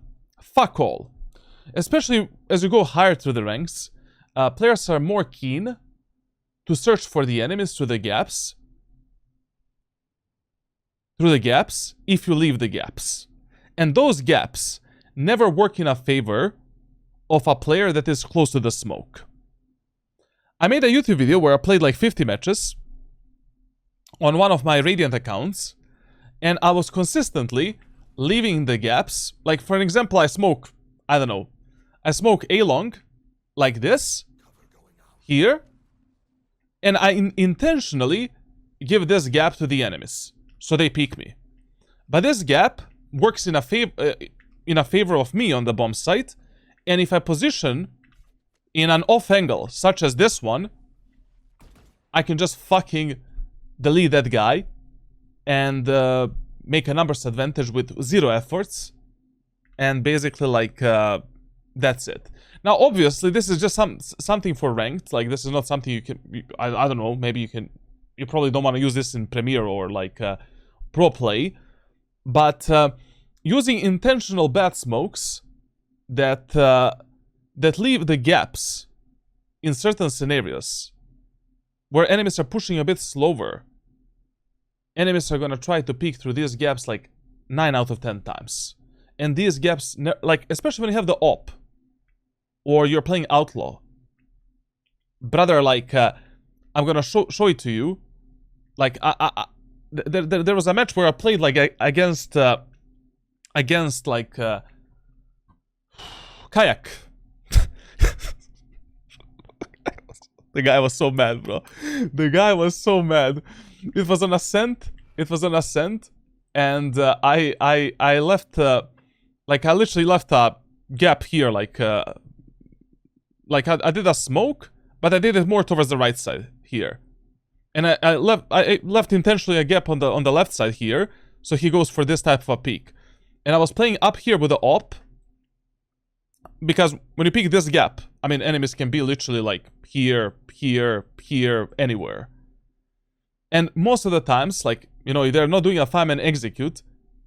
Someone is gonna be curious, like someone is gonna be like, can I get some shot? Can I do something for my team? 9 out of 10 times. 9 out of 10 times a free fucking kill. Like, obviously, during the regular 5-man executes, when enemies are just stomping you, you don't want to do this. But when enemies are playing a bit slower and you know they're gonna be shifting a bit, crazy stuff. I'm gonna show you the YouTube video like soon, and I'm gonna explain this strategy in depth, when to do it and how to do it. But intentional bad smokes are crazy tech for ranked solo queue. In low elo, I mean, like, it can work, but as you go higher through the elos, they work even better, because players realize it's a bad smoke. Players realize there's a fucking gap, and they try to do something with it. 9 out of 10 times. My ultimate is blinding. And these smokes never work in a favor of a player that is peeking. Never. They always, depending how they're curved, and depending how they're positioned, and how you position, you can have such a huge advantage over the enemies, where you see their legs first, shoulder, head, like, I don't know, you see them so much faster than enemies can see you. Unless they're just swinging, but most of the times they're just gonna be jiggle peeking. I was taught to punish bad smoke, then I got punished. Cover going out. I'm gonna see. Okay. Very good idea to double down with the Reyna here. Very good idea. Because one enemy was mid, and we need to help our guy. They won't see me. Cover going out. Are we gonna make the same mistake again? Are we gonna make the same fucking mistake again, bro?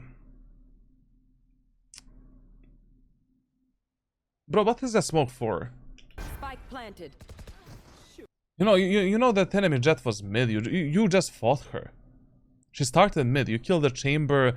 We need to expect enemies to be like, if you don't have the info that all 4 enemies are long, I mean C right now, we need to expect that jet is maybe a bit disconnected from her team, and that right now she might be, you know, like anywhere, essentially. So all we need to do right now is keep our gun in the hands, hold the garage with the Reyna. When our teammates are ready to go out, then we use smokes, teleport, and we move in. This is a crazy bad idea. Like literally crazy bad idea. Especially since Reyna got a kill. 4v3 with the Sova's ultimate against the Sova's ultimate. What the fuck are we doing? Plus, why do you tell, like, enemies have the Sova ultimate. Sova is probably gonna, someone is probably gonna play here. Right now, you cannot commit to this teleport. If you commit to this TP, God help, like, I don't know. It's such a gamble. This was a huge gamble, like a huge fucking gamble, to be honest. Rather like, you don't know how your teammates are gonna fight. You leave your teammates in a potential 3v3 for no reason. Yes, you apply some pressure, but, you know, you need to teleport, then come out of the teleport, then go for a, clear the angles carefully, then go for a peek, like, we could have just placed us, you know, once again, this smoke to separate the enemies on the C site here. Use the ultimate, I don't know, with the backside, scout for the enemies. Use it again on the top as a pressure making tool, it doesn't matter. And just go for a retake with your allies. Once the Reyna got a kill, There's no reason to complicate anymore. Like, you always need to adapt your playstyles and your macro and micro plays as well, based on the numbers and economy. Consistently. Okay, this might be a solid idea if it was still like 4v4. But in a 4v3, yes. Why? I'm gonna go for those.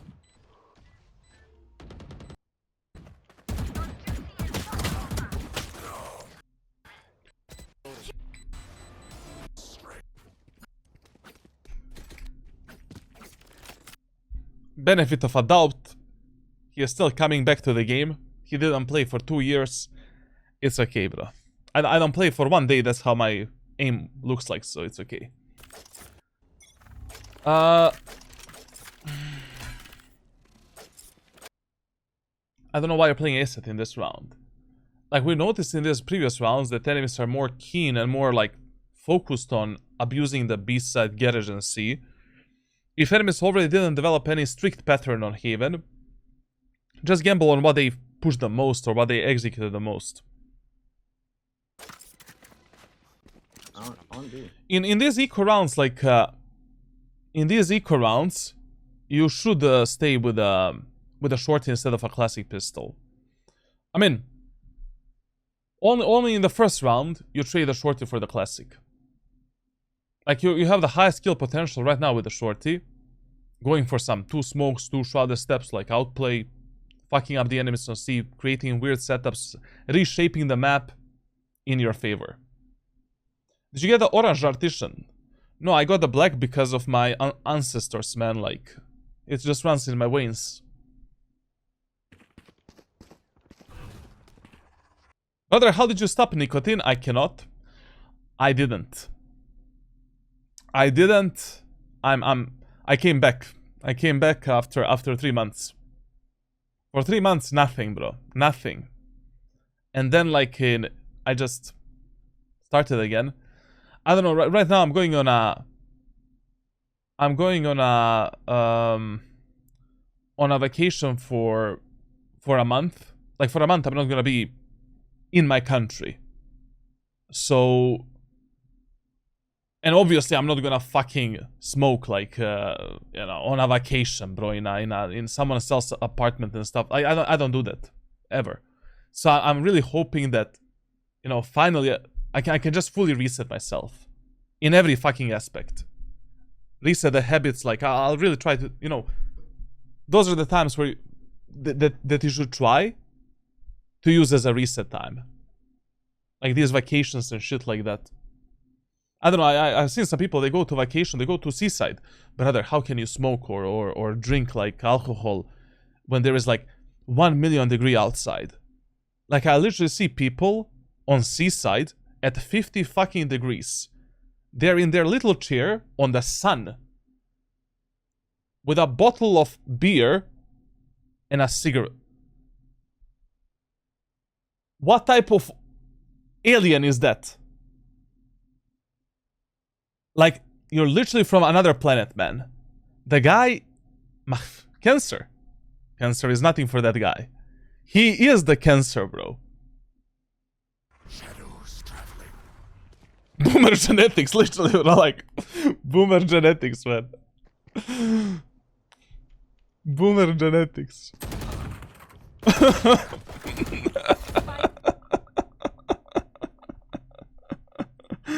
Actually true. Okay, it's equal round, whatever. It kind of seems that just with Omen, you're lacking a bit of repetition. You know, it's not really that you're a bad player with... I think Omen can suit you in a long run quite well, in my opinion. You just came back to the game. You never really mained Omen. We did our coaching on Jet and Phoenix. So, you know, I can see a potential. Especially because right now you're playing against some Diamond, ex-Diamond Ascendant Immortal players. So, maybe we can keep this arc going, you know, like Omen Chamber Jet. It's totally fine. Just what's going to be really important for you is to follow the training that I'm going to share with you. And to, like, abuse that 24/7 support that I give you. Like, we need to discuss a lot of scenarios, man. Like a lot. Like how to play this retake, that retake, this 1v1, that 1v1. Should you use this smoke, that smoke? Like, that's the only way to learn Omen. Thankfully, you know, it's gonna be easy for you. Hide from them. The thing is better, Vandal or Phantom. Whatever works better for you. It's always gonna be a personal preference. Unless Riot Games somehow buffs one weapon to oblivion.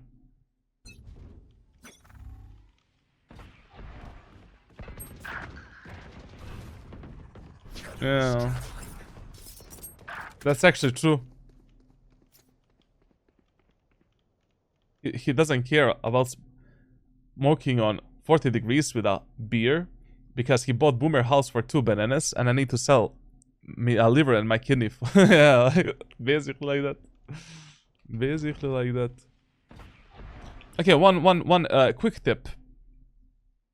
Whenever your teammates, like, what is very important that you read at the start of your rounds is the body posture of your allies. Yes, same as you do in real life as well. You know, when you read the body posture of the woman, that is she gonna deny me or not? Usually yes, because you're a creeper. Now, this woman in the garage, this Reyna, she seems very aggressive.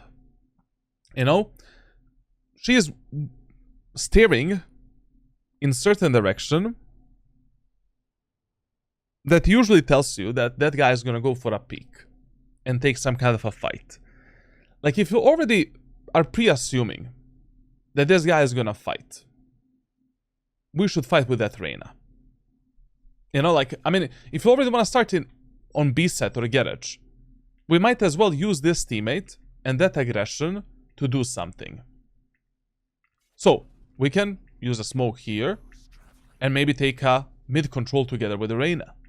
We can start from the garage, use the smoke, use paranoia, support the Reyna, and maybe take the full fucking space together with her. Especially on Haven, when you notice that the passive playstyle is not working. Like, you notice that enemies are just stomping you left and right, like your teammates are not capable of doing anything, or you are not capable of defending the bomb sites. Fight for something. Fight for some map control. You know, what Reyna is doing is inherently a bad idea overall, but it's a good idea in this example where anyways we're losing the space on A and B and C, you know, left and right. So we might as well just try to take some mid control, maybe try to go for some fast lurks, fast flanks, and try to deny some space for the enemy team. But always when you have, you know, when you see on the minimap that your teammates want to fight for mid, even if they don't tell you that, pre-assume they will. You know, if your Reyna starts like this, pre-assume she's gonna fight there. If your Jet is starting like this, pre-assume Jet is gonna, like, we need to have the window smoke. Period. Fucking period. And depending, you know, how you think enemies are gonna engage us here, we can start from the B site or we can start from the garage and support that mother effer.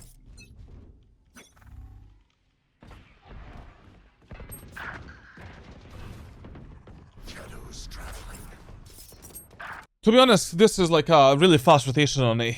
I don't know. Like, they have Omen ultimate. Chamber just killed one of our guys on A. I would just run it down. Run towards A set ASAP now. I will not spend a single second in garage. This is already now you are with your Sage ready to fight the Chamber. Ready for the Omen teleport. Maybe we could have killed Omen and Chamber before the rest of the enemy team rotate, like, you know, when the enemies get a kill in these external areas of the map, like, you know, garage or mid, like, that will not always result in some kind of a fast push. But when enemies get these type of, you know, picks, especially solo picks, lurking picks, in the actual, you know, on the actual bomb sites, on the actual main areas of the map, you can call it a day. Like, you know, like 90% of times they'll just give a call out, hey guys, let's just run it down onto that bomb site. Spike planted. It's better to hold or peek angles with low ping. To be honest, it really doesn't matter what type of a ping you have. If you have a low ping. I mean, if you have a ping lower than 60. Like, it's more like what type of ping enemies have. How much do you think ping affects your rank, especially in lower divisions?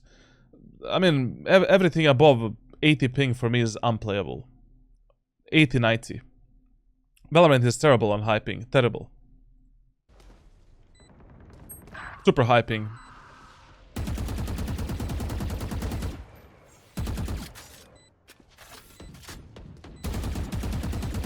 To be fair, right now, because we misplayed a lot, we didn't support our teammates in time at the start.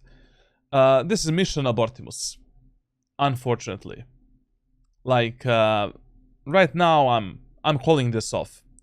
The reason is, like, the next round is the last round. I might as well just save this gun, save all of this utility, and try to win the last round and make out of this 7-5 instead of 8-4. Like, doing a 2v4 retake on A site, the hardest bomb site to retake on Haven, in a full buy round against the full buy round, and against the Sova's ultimate, not gonna... just, your chances are below 5%. I really don't care what you do here, like, this is just suicide. Last player standing. On the wall. Got. Remember that every match is winnable, but some rounds are simply unwinnable. And what now, like? Dodge gameplay, okay. I can respect that. I don't know, starting now on the A set again, I just... You should have noticed long time ago, long time ago, that enemies just completely aborted the mission on A set. Like, they're not really doing a 5-man hit on A. They usually start around the garden, mid, C, and then they adapt slowly as the round goes. Like, right now, once again, I don't know, we have an angry Russian man looking pretty aggressively in garage. He also typed in GG in the last round. I'm pre-assuming the Sova is gonna peek the garage doors and die same as Reyna in the last round. And even with the judge, I mean, like, we can support that Sova, like, easily. We can start the round with this, like, smoke. Use paranoia, flash both Sova and enemies. Who the fuck cares? And go for the TP, like, fuck it. Take this space, maybe we can get in a window, try to kill any, I don't know. We can experiment a bit. But playing this round in a default way. Huge gamble, huge gamble. Oh, he dies like that. My bad. He would have died anyways, like.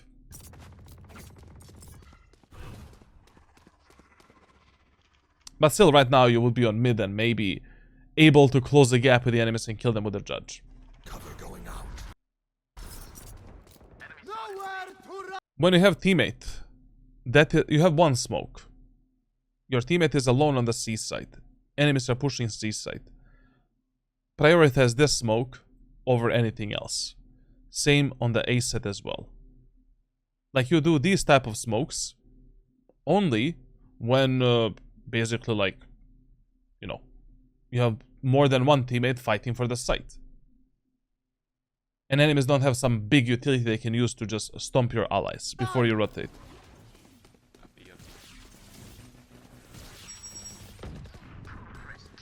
Oh, they actually won B! Round is winnable now, again. If you use smokes and paranoia correctly. Oh nah, they can't see. Fuck. I see. I mean, even now, like, what I would do right now? This round is over. This round is over. Like, you're finally in a perfect position with all of the utility to go for the actual proper retake. We just smoke here, paranoid the enemies on the bomb site, TP up there, TP in this corner, demolish the enemies. Of course, like, you want to time this as your teammates are going out. Reload. Spike planted. Shadows traveling. Listen, whenever you're going for the C retake, and you're not really going for the retake immediately, you have some time to do this. Do this a bit. Just 10 bullets, you know. 1, 2, 3, 4, 5, 6, 7, 8, 9, 10. Or 1, 2, 3, 4, 5, 1, 2, 3, 4, 5. Like, why not? Clear that angle. You might get a free kill. How do you fix inconsistent aim? By aim training consistently every fucking day and playing the game every day. That's how. And doing a proper aim training routine that works for you. Do you think Omen is still best to level with, even with post deaths? What? Do you think Omen is still best to level with, even with post death smokes on Clove? Huh? Do you think Omen is still best to level? Ah, you mean to rank up? Even with a post-death smoke. So yeah, absolutely. Like, absolutely. My Clove is shit now, to be honest. Like, I'm gonna put Clove much lower. Brother, 40 seconds rechargeable smokes. Like, in one round with Omen, you can potentially use 4 fucking smokes. Most of the times, you're gonna use 3. Most of the times. Just fucking shit. Like, Clove is just agent for players that don't want to use brain and that don't want to invest a proper time to learn Omen. And that's it. Just a brainless character for low elo players that just want to run it down and they want to play controller for the first time.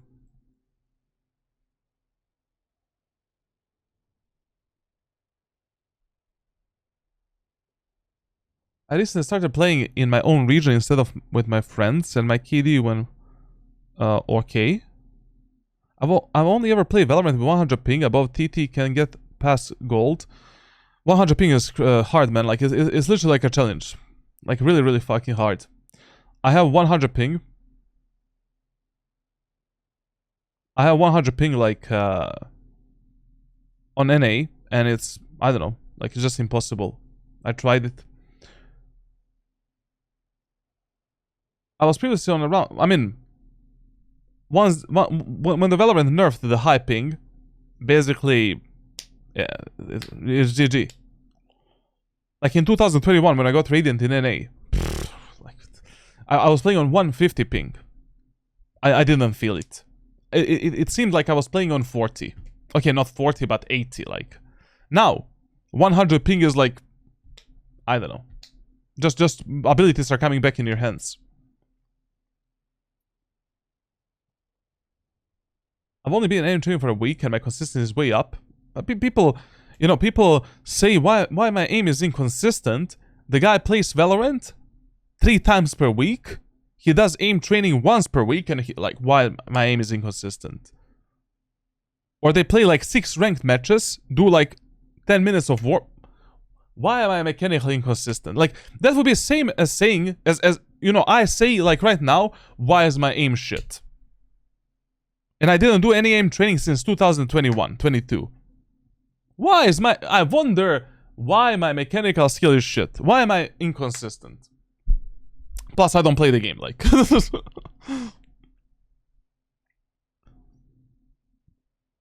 Radiants play Clove too. Yeah, mentally retarded Radiants that don't know how to play Omen.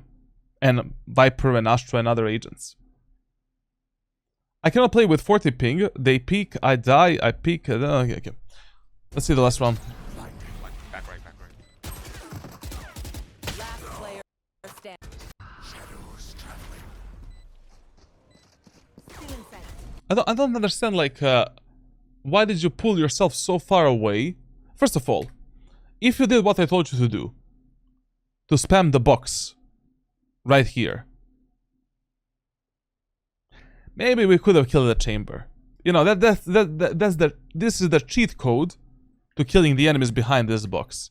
Basically, if you aim like this, 80% of times, 5 bullets here, 5 bullets here, that guy is dead. That's a head level, like, if the guy is hiding there, like, he needs to be playing in this way to escape the bullets. And almost no one is playing like this. Most of the players, they just get stuck in this corner, they're fucking dead. Now, never mind. You did this smoke. Why are you letting your Reyna go in front of you that much? Like, why are we not using paranoia immediately and just sending it first? if we are already going for an aggressive play. Especially because, like, I don't know, like, just, your retakes can be much better. Like, I can see you have problems in the retakes, but the problem is not really your utility usage. I mean, it is a bit, when it comes to, you know, in which order you use utility, but your retakes are fully disconnected from what your teammates are doing. Here specifically, okay, I mean, you cannot read the mind of this Reyna, and Reyna is just full sending it, but all of the previous retakes, you made some kind of a mistake. Either mistyped utility, way too early, way too fast, way too slow, not a proper utility setup. Like, we need to pay more attention to that, especially in the matches like we're basically selling the bomb sets to the enemies.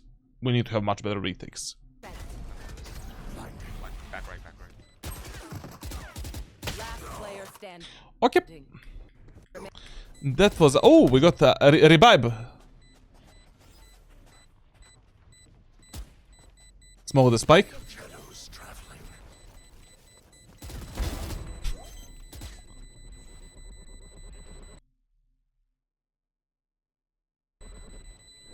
I got a migraine. I got a migraine from this round, literally. Okay. That will be the defender side, I guess. Okay, now let's see what our friend is doing on the attacker side of Haven. So first of all, on Haven, you know, we load up the map. On the attacker side, what should we do? Your number one priority early on should be both... well, apparently nothing. Just a second.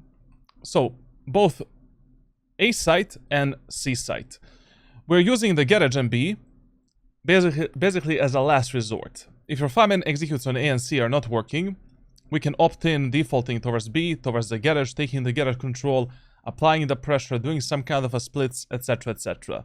Now, on this map, whenever enemies are playing some kind of an eco, hull buy, bonus round, some low buy, just completely avoid this area of the map. And in the first round, what do you execute really depends on the enemy's team composition. Like, if enemies have just one hardcore sentinel, like Sage, Deadlock, Vise, Cypher, whatever, avoid C site. Doing a 5-man push on C is a bit of a sudoku. So in this match, yeah, we should do a 5-man push on A. Classic pistol, light shield, 2 smokes, 2 shrouded steps, and what you're doing is the following.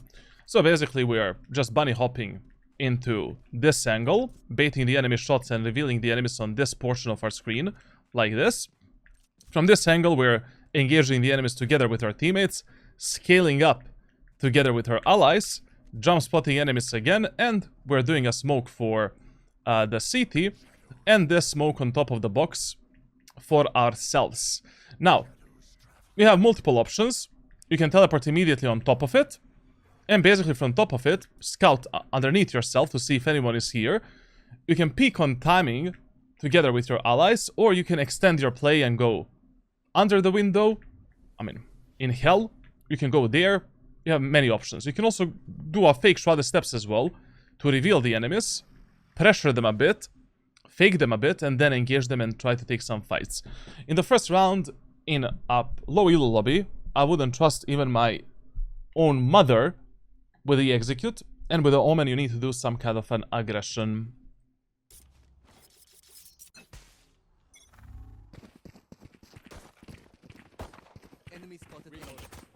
We're really fucking slow, I'm not gonna lie. Like, you should have sped up this process, you know, a lot.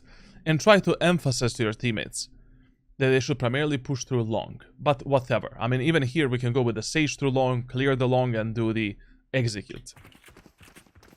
The only problem here is that you're lagging a lot compared to your allies that are going through the A short, so now doing any aggressive play is not an option anymore, because you're not a front line in this case. So already now we should be doing the smoke for the tower, we should be doing the smoke for the city, and praying to God that our teammates in A short are not gonna die like potatoes. Enemy spotted A.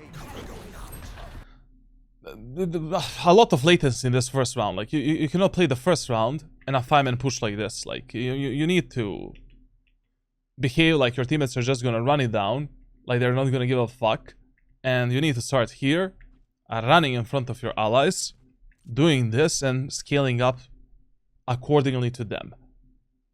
Like if they just want to run it down short, we really need to speed up through this area of the map if we want to be ready to pinch the enemies, fight them together, and support our teammates.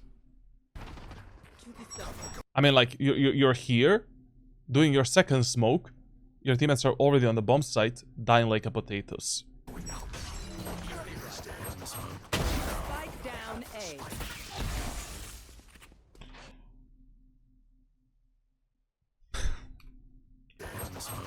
Spike down A.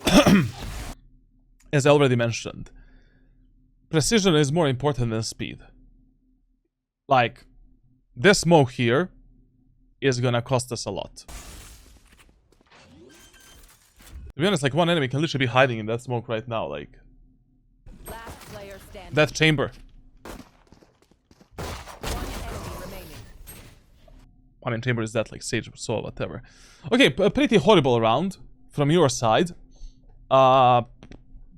Just, you need to speed up.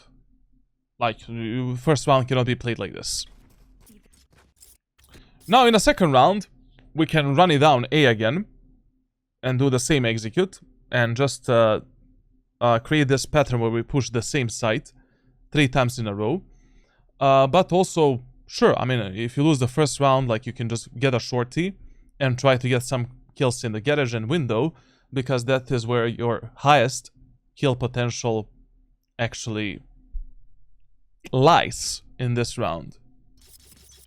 Gun here. Listen, if in this eco round, if you wanna get a shorty and basically aggress the enemies in window or mid, garden, whatever, you start the round by always doing this teleport. Like, we need to get on this position before the potential enemies peek the garage and destroy our teammates.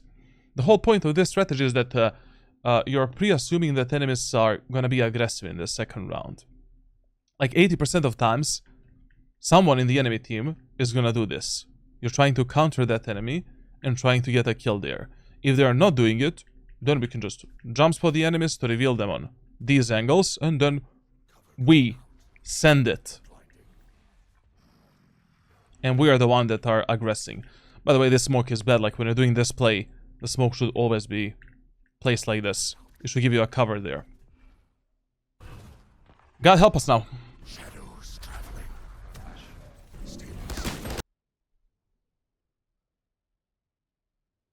I mean, with a close range weapon, you cannot path like this. Like, the only pathing you use with a close range weapon is this, essentially. You always go from the right side. You don't want to expose yourself to this line of sight. I mean, you can die from the outlaw, bulldog, whatever. Like, this is crazy. And if you teleported, if you waited for the peek, this sage is gonna peek. You kill her with a shorty, take her gun. Now we have really high chances of winning this round. Okay, not high, but equal. Now, as already mentioned, like, if enemies are playing a bonus eco Halbay round on a defender side, 5-man push A or C. Like, that's it. Now, if your teammates don't want to listen, and they want to default and they don't care, then I would highly advise you to play with your teammates that are going through mid. Generally speaking, on every single map that has some kind of a mid area of the map, when your teammates are defaulting towards mid, you want to play with them. Like, if they have the highest chances of doing something wrong and getting the first contact with the enemy team. So right now, on Haven, if I see that my Jet is starting aggressively in the window, I'm gonna start in window together with her, and I'll bait her, I'll let her peek first, but as she's peeking, I'm peeking as well on her contact with the enemies and trying to refrag her and try to play a proper trading game or just fighting together.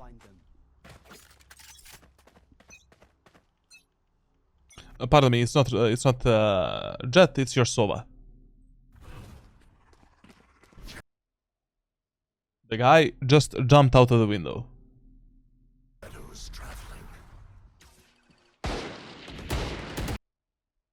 basically right now, you should be scaling up with this Sova and just fighting in mid and B set. I know it's not optimal, but in these games where your teammates don't want to listen, they don't want to cooperate, they want to surrender, you always hyper-focus on your most aggressive allies that have the highest chances of dying and try to use them as a bait.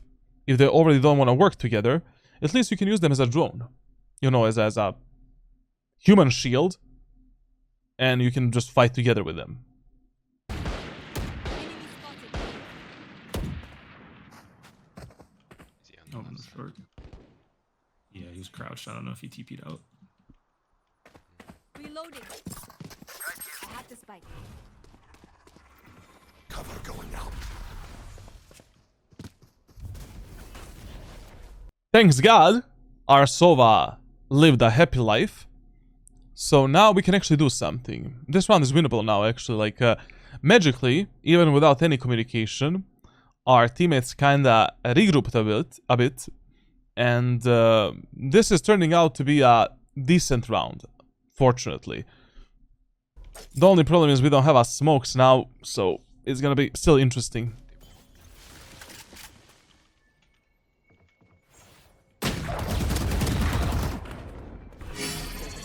Cover going out. What is that smoke for? I mean, like, if you already wanted to do some kind of a smoke for this C split or whatever we're doing right now, we should be using the smoke here for the CT.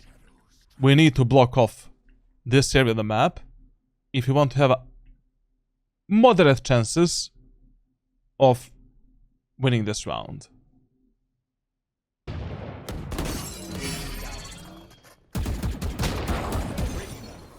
Healing you.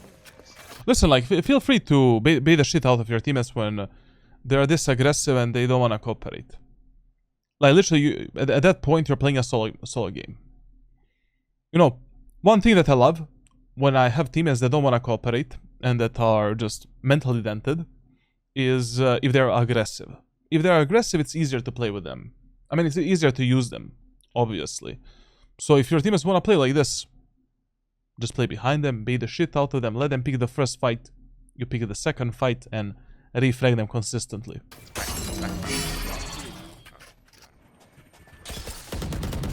Now, as I said, like, magically this round turned from a very unwinnable round to a round that we can win. And whenever you play the postmans on the C side, your main postman position should always be up here. And from this spot, you're supporting your allies and fighting enemies in CT, garage, and long. Now, if your teammates want to scale up and they want to hunt for more kills, drop down and just, you know, stick to the anal cavity of your allies.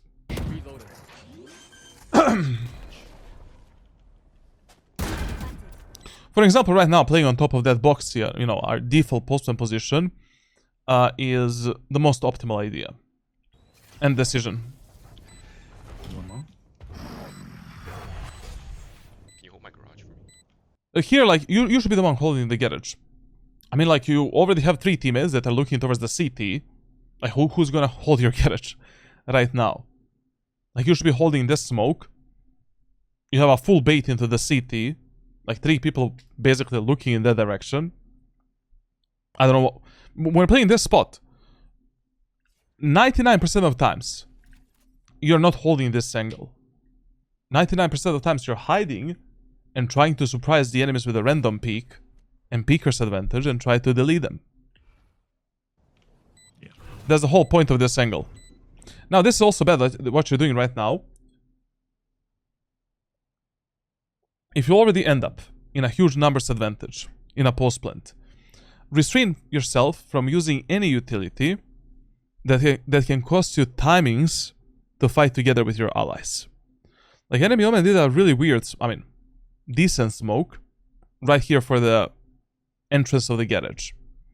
And basically, like, he can use that smoke to peek you at any moment of time.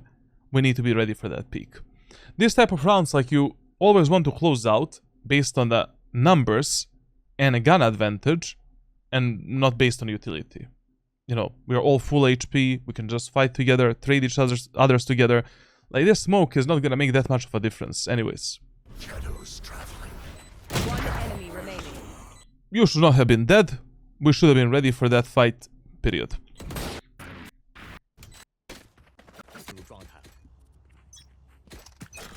Now, yeah, like, you know, as long as your teammates want to force up, you should be forcing with them. Like, you know, there's no point in saving if your teammates wanna buy. Just let me see how much money you have here.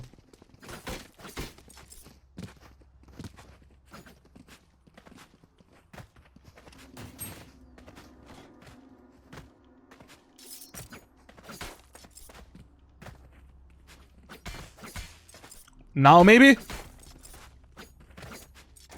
Okay. 3,300. But okay, I mean, with Omen, you can, on Haven, like, yeah, you can go with a Stinger, Heavy Shield, Shorty, and Utility. Absolutely fine. Once again, you're losing the timing to play with your allies. You need to speed up. You know, your playstyle, your pathing, scaling. In ranked solo queue, you consistently need to adapt based on what your teammates are doing. Consistently. If they just want to run it down, you need to run it down as well, just in a smart way where you don't really want to expose yourself in some unfavorable fights, and you don't want to be the first contact, ever.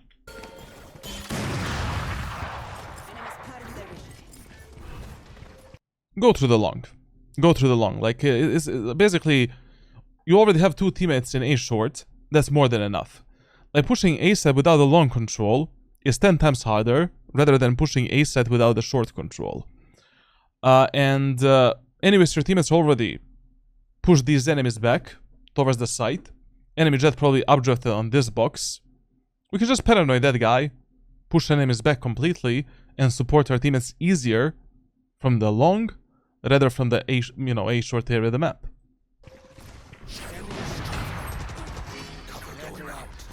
Like, basically right now, you know, what you should have done is the following. So my teammates just want to run it down. No problem. Let's run it down. You know, let's jump spot the enemies here. Okay, no one is there. Let's hop into this angle. Clear this position. Aha. I hear the jet updrift. Enemies there. My teammates are scaling up. Fuck it. Push the jet back. Clear the long. Do the smokes. Tower CT. Enemy Sage walled off, so we don't need to worry about that guy.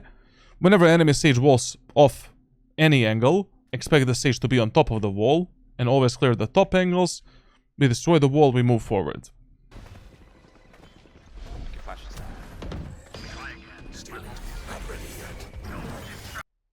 Actually, she didn't wall off the long, she walled off short. Ay, ay, ay, ay, ay, ay, ay. That chamber, right now... Oh, wee wee. Wee wee. The guy is... Yeah. Okay.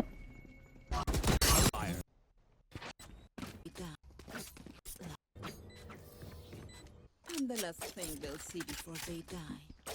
If your teammates have excessive credits and they can buy you weapons, always try to extract the money from your teammates. Yes, I know that in this specific game, chances are very low that your teammates are gonna buy you a weapon, but I will still try. You know, I will still ask for the Vandal, ask for the Phantom. Maybe someone is gonna be generous enough to drop me a gun. If they don't do that, then in the last second, you buy something for yourself. And the last thing they'll see. Here I will still go, you know, for the Vandal, Light Shield, 2 smokes, 2 shrouded steps, and that's it. Actually, 2 smokes, Paranoia, and 1 shrouded step. Okay. Now enemies are once again eco hull by bonus, like they have a really low economy. So once again, the best idea is doing a 5-man A push or a 5-man C push. But considering that you're playing with teammates that don't want to cooperate and they don't want to work together, we need to adapt to them and basically play with them. Sova is the one running it down the most, so he's probably going to be the first contact with the enemy team. But let's see what the rest of the team is going to do. So right now, I would have actually started with my Reyna. And actually, if Reyna goes for the window peek, I want to go for the window peek together with her.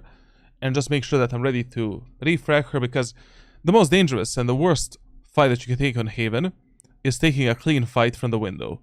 Like doing this peek without any flash or any recon ability or any information where the enemies are playing here is just a complete suicide.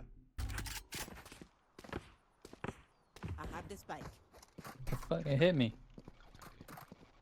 We cannot jiggle P this angle, we should still jump spot it. Anyways, like, you know, if you make tons of sound that enemies could have heard, like just jump spot the angles, like you don't need to clear them. You can grab it. Ooh, that peek.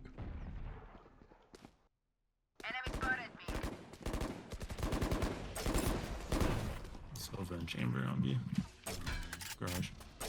Right now, as I said, like, you know, in these type of games where your teammates don't want to cooperate, they don't want to listen, you need to be, like, your eyes need to be glued onto the minimap. And you just follow their pathings, their scaling, and whatever the fuck they want to do. At this point, it doesn't matter what enemies want to do. You know, it doesn't matter what our enemy is doing. We're trying to use our teammates in some kind of a way where we can bait them, we can trade them, we can play the rounds with them. Like already now, you should be either with the Sova or with the rest of the team in C long, getting ready for the C execute. And already here, your teammates should have the smokes for the C site. Just low backside.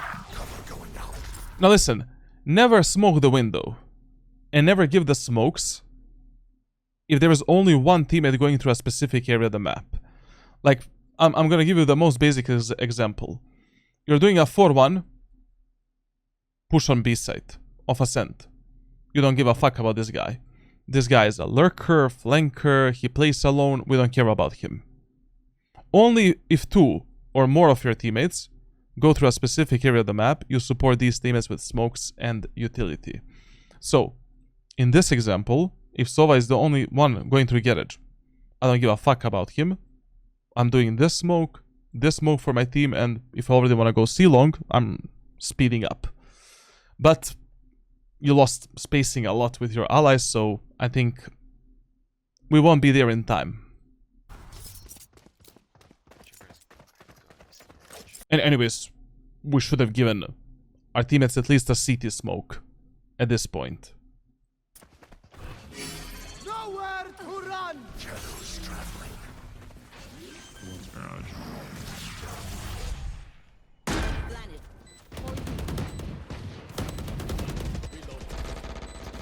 Okay, we can stay in this smoke. To be honest, enemy Omen is probably gonna teleport in this smoke, so staying in this smoke is really good. You just need to look, hopefully, in the right direction. Oh no, but the guy's behind, probably. Please don't die like this. But the guy is using the same play you did, bro. If you're playing Omen, you should understand what is this smoke for. Okay, he is actually doing the same dumb play that you did with the ultimate, so thanks God. He is not going with a teleport.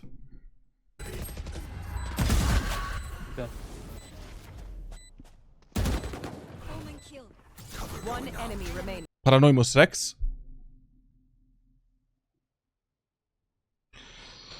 Paranoimus Rex! You will That's not CT. kill my ally. They're walled off. Okay, listen. Like, we are 2v2. We have the spike planted for us.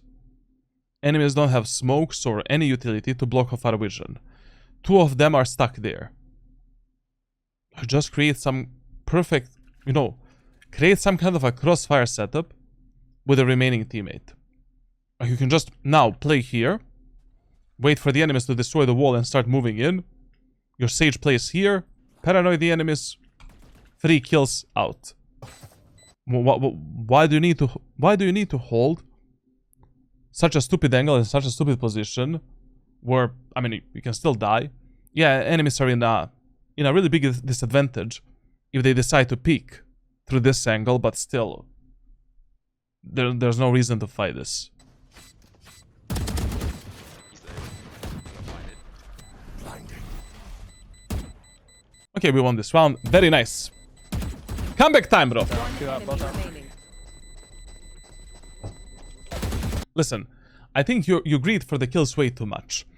Like in Valorant ranked, you prioritize winning the rounds and preserving economy 24/7. Like those are your two main objectives. Winning the rounds by any means necessary and preserving your economy. Like as soon as you kill the enemy Sova, the round is over. Enemy Sage doesn't have time to defuse the spike. You have a knife in your hands and you're running away. Why? Because your economy is shit. You're playing with teammates that don't understand what is a team play game. And if you lose the Vandal right now, in the next round you're playing with a Light Shield, with a Stinger, with some shit weapon, and you have lower chances of winning the next round. Chasing after Omen.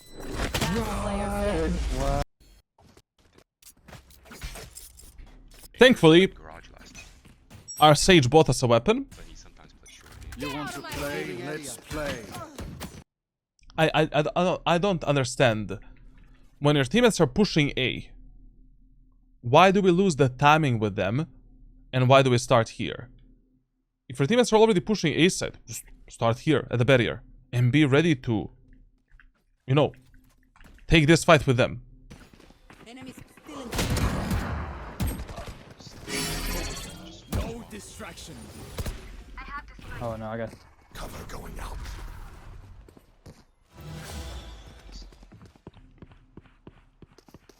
We have a Sage. Shadows Chamber up here. Your duty is not over. Okay. So far, not that bad, to be honest. Long. Okay, now, you know, because we're stuck a bit, whenever you're stuck, step bro, with the Omen, just TP across. You know?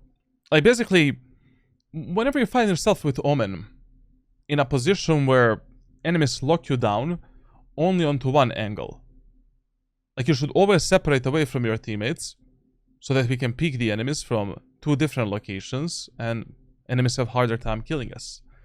Also, from this spot, I mean, you can just easily push the enemy chamber back without even fighting him, or maybe even killing him. Like, I don't know where is his teleport right now, so maybe we can even kill him in that A-long area of the map. This mega dangerous. Like, I mean, you even heard the guy running away. Obviously he's just gonna hold this line of sight. To be honest here, like, you know, what I would have really tried is just teleporting across and surprising the chamber with this peek as he is running back and trying to get a kill. Done. Stand. Round over. That's how you should fight, like, chambers with ultimate in these type of positions. Like, you need to be big brain. And also, now in this round, because we noticed that enemies like to peek A long quite a lot. Like, there's almost every round someone in this A long area of the map with a AWP, with a gun, with Vandal, whatever. One of the best plays that you can do with Omen to kill the enemies in long is, as soon as the round starts, you teleport in this corner, and from the left side, you go for this type of a peek. And just delete the enemies there. Above the boxes, and just deleting the enemies there. Usually you want to do this with the operator. But, I mean, you can just do it with the Vandal, with any long-range weapon. I think that's a free kill for us right now. But, once again, in this round, you don't have that benefit. You know, you don't have the freedom to do whatever you want to do, because we have aggressive teammates that are bad. Aggressive teammates that are bad. When you have aggressive teammates that are bad, you need to be as aggressive as they are, go for the aggressive plays consistently with Omen, and use your teammates as a bait, essentially. As a tool to make your aggressive plays work. Now, your Reyna is starting in the window. Enemies might have AWP on a defender side watching the B set right now. We need to peek the window together with the Reyna. Period. Or, we need to use some kind of a smoke like this as soon as the round starts, so that Arena doesn't die like a potato from all of these angles. Shadows traveling.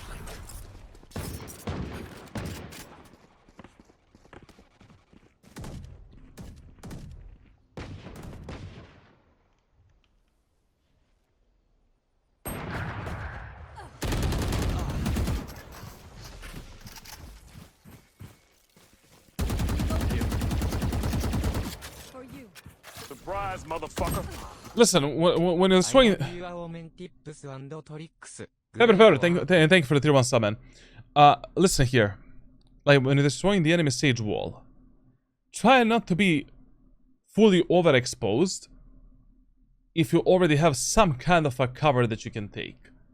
I mean, here, like, you know, you don't need to be fully crouched down, destroying the wall like this.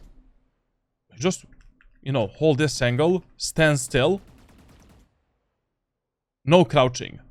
Why? Because if you crouch, like, it's gonna be much slower for you to reposition and take a cover. You are gonna be much slower. Destroy that block of the wall, get behind the cover, reload the weapon, watch the garage push, and now, when your teammates are ready to scale up with them. For you.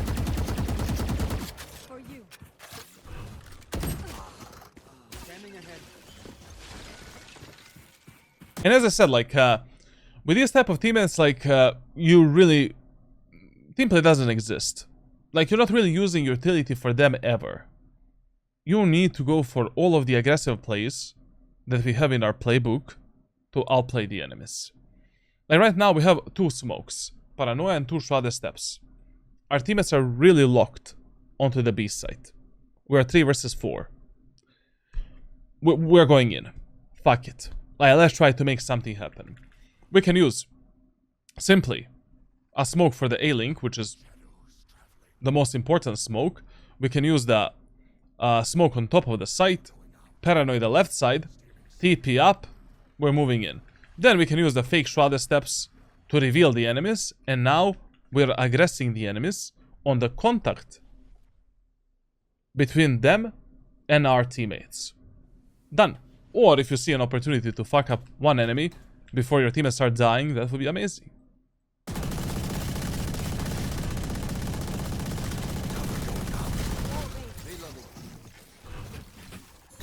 Listen, whenever Sage places this wall on the right side, be aware that enemies can play here, and they can see your head over the wall if you scale up like this. So clear that angle, be ready for it.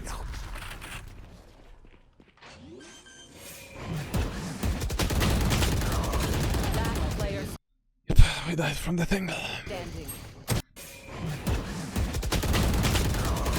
standing. Jet actually, like, did a glide and killed us. Last player standing. But just in these type of rounds and these type of matches, like, you cannot do default setups and expect to win a round. You need to play aggressively, you know? Like, A-Link smoke on Haven is far more important than C-Link smoke. Okay, we have that covered. Then we use a TP here to apply the pressure. You know? Before that, we use the paranoia to clear this area of the map and to push enemies back a bit. Then we use a fake shrouded step to reveal the enemies, and we know where we are gonna... Where are we gonna fight enemies most likely? Or if we can maybe pick some kind of a 1v1 fight with Peeker's advantage to delete the enemies and isolate the numbers, you know, lower down the numbers disadvantage of it. These are exactly the games where, you know, you purely play Omen as an aggressive character. Like, there's not a single round where you use your utility primarily for your allies. It just doesn't, it's impossible in ranked solo queue. For example now, our teammates are doing some kind of a 4-man push on C. Okay, whatever, like, they don't want to listen anyways, like, there's no team play available. As soon as the round starts, we're using the CT smoke, or the getter smoke, sorry. Jump spotting this angle, scaling up here, but while we're scaling up, we're using this smoke. paranoiding the enemies, and we're literally just sending it. That's it. Then from this position, we can peek on the contact between enemies and our teammates, or we can go for some fake shot steps to reveal the enemies and then fight them. Let me peek out first with my shield. That's a bit too deep for a garage smoke. Like, always use the smoke for the garage here. Cover going out. Timing, your teammates are already on the bomb site and you're not out. Now, the mistake in this round is like, First with my shield. as soon as the round started, you should have done the smoke. And while you're using the second smoke, you're scaling up with your teammates. You're using them as a shield in this C-long area of the map. Like, when your teammates are so aggressive, like, you need to gamble a bit. You need to gamble a bit. Like, basically, if my teammates are already running here, and I need to use this second smoke, I'm using it as I'm running behind my allies. Most likely, 90% of times, if enemies do kill someone here, it's not gonna be you. Especially if you have like 2 or 3 allies in front of yourself. But you cannot lose the spacing in this area between yourself and your most aggressive teammates. Because of this second smoke and how passively you used it behind this wall, you lost that spacing, and now, I mean, God help us. Cover going Plus, you're still using utility for your teammates that are just absolute bonobos. out.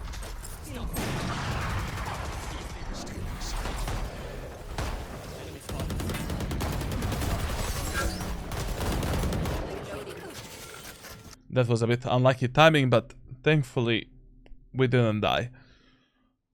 Now we basically play the same 4v2 post play that we played before. If your Reyna wanna do this, you follow that Reyna.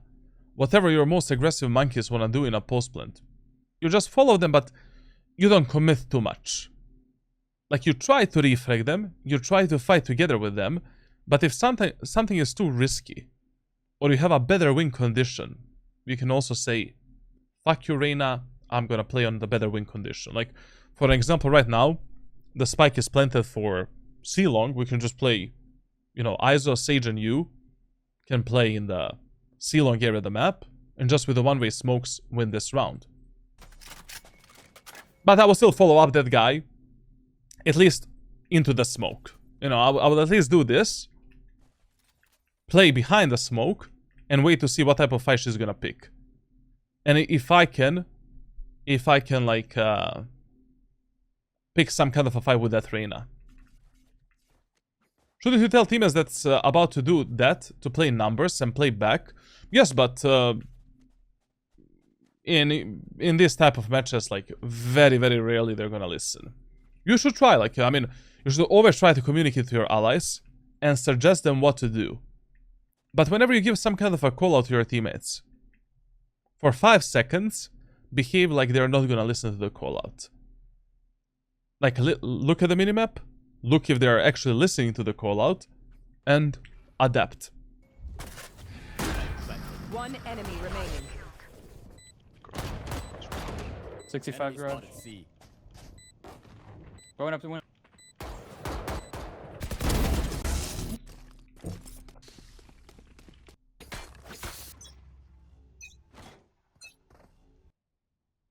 What is this setup? Cover going out. Oh my lord. Oh my lord, he even missed the smoke. Oh my lord.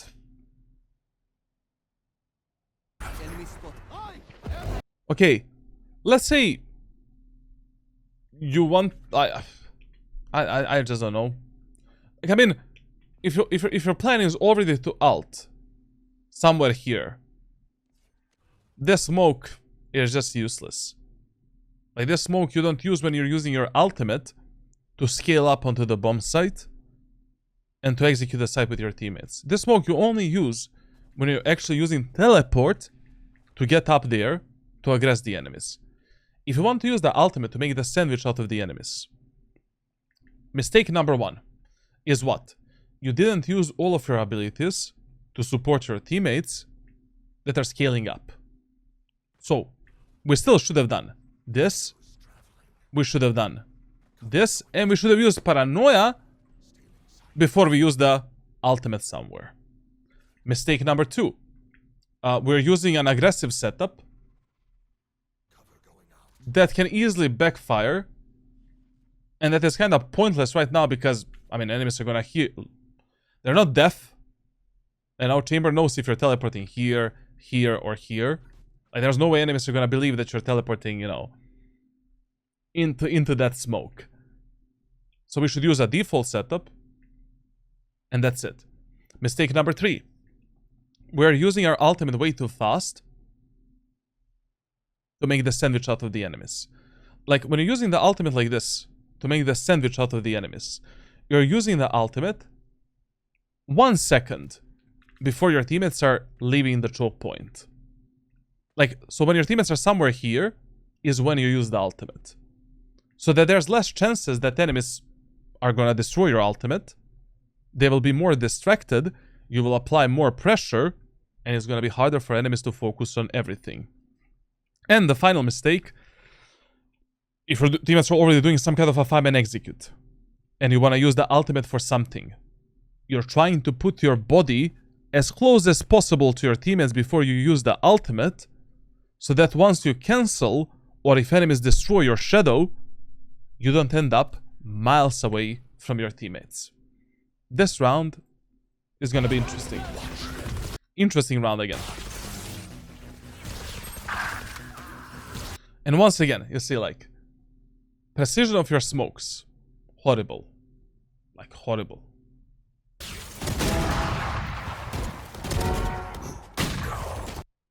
The enemy, Omen, also has a Bucky, and we gave him that smoke. Crazy stuff. Crazy stuff. Overall, pretty crazy gameplay overall. I'm not gonna lie.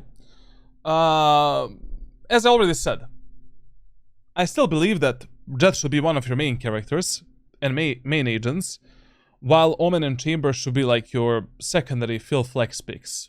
We primarily did our coaching on Jett and Phoenix. You are really promised, you know, player with a huge skill ceiling. I think you could have reached Immortal 3 and Radiant just by abusing Jett, to be fair, and Phoenix as well. It's really up to you what you want to do.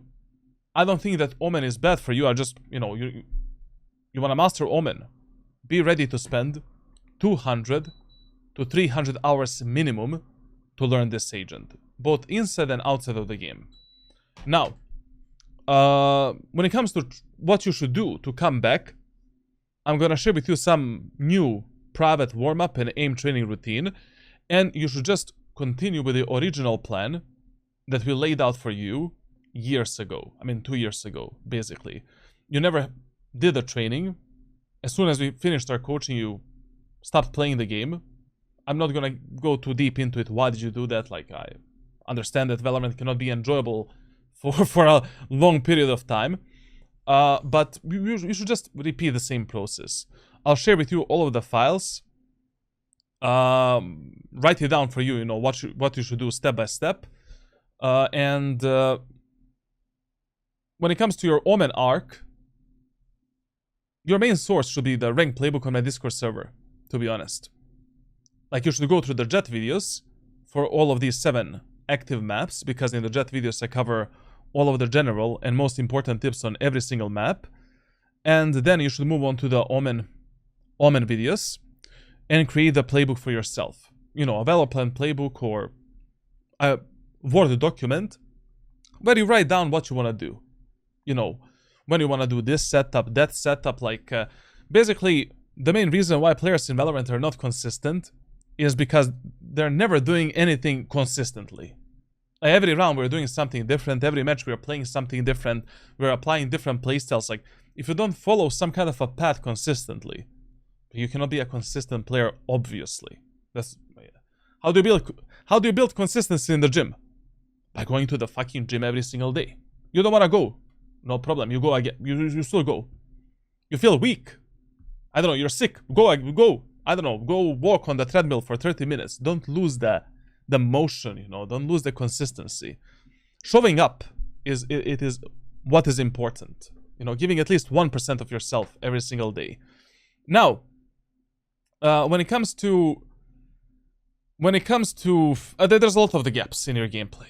Like, you just came back to the game, like, literally mechanically, like, in some rounds you're good, some rounds bad, like, some rounds utility usage is nice, some rounds it's terrible, like, it's normal.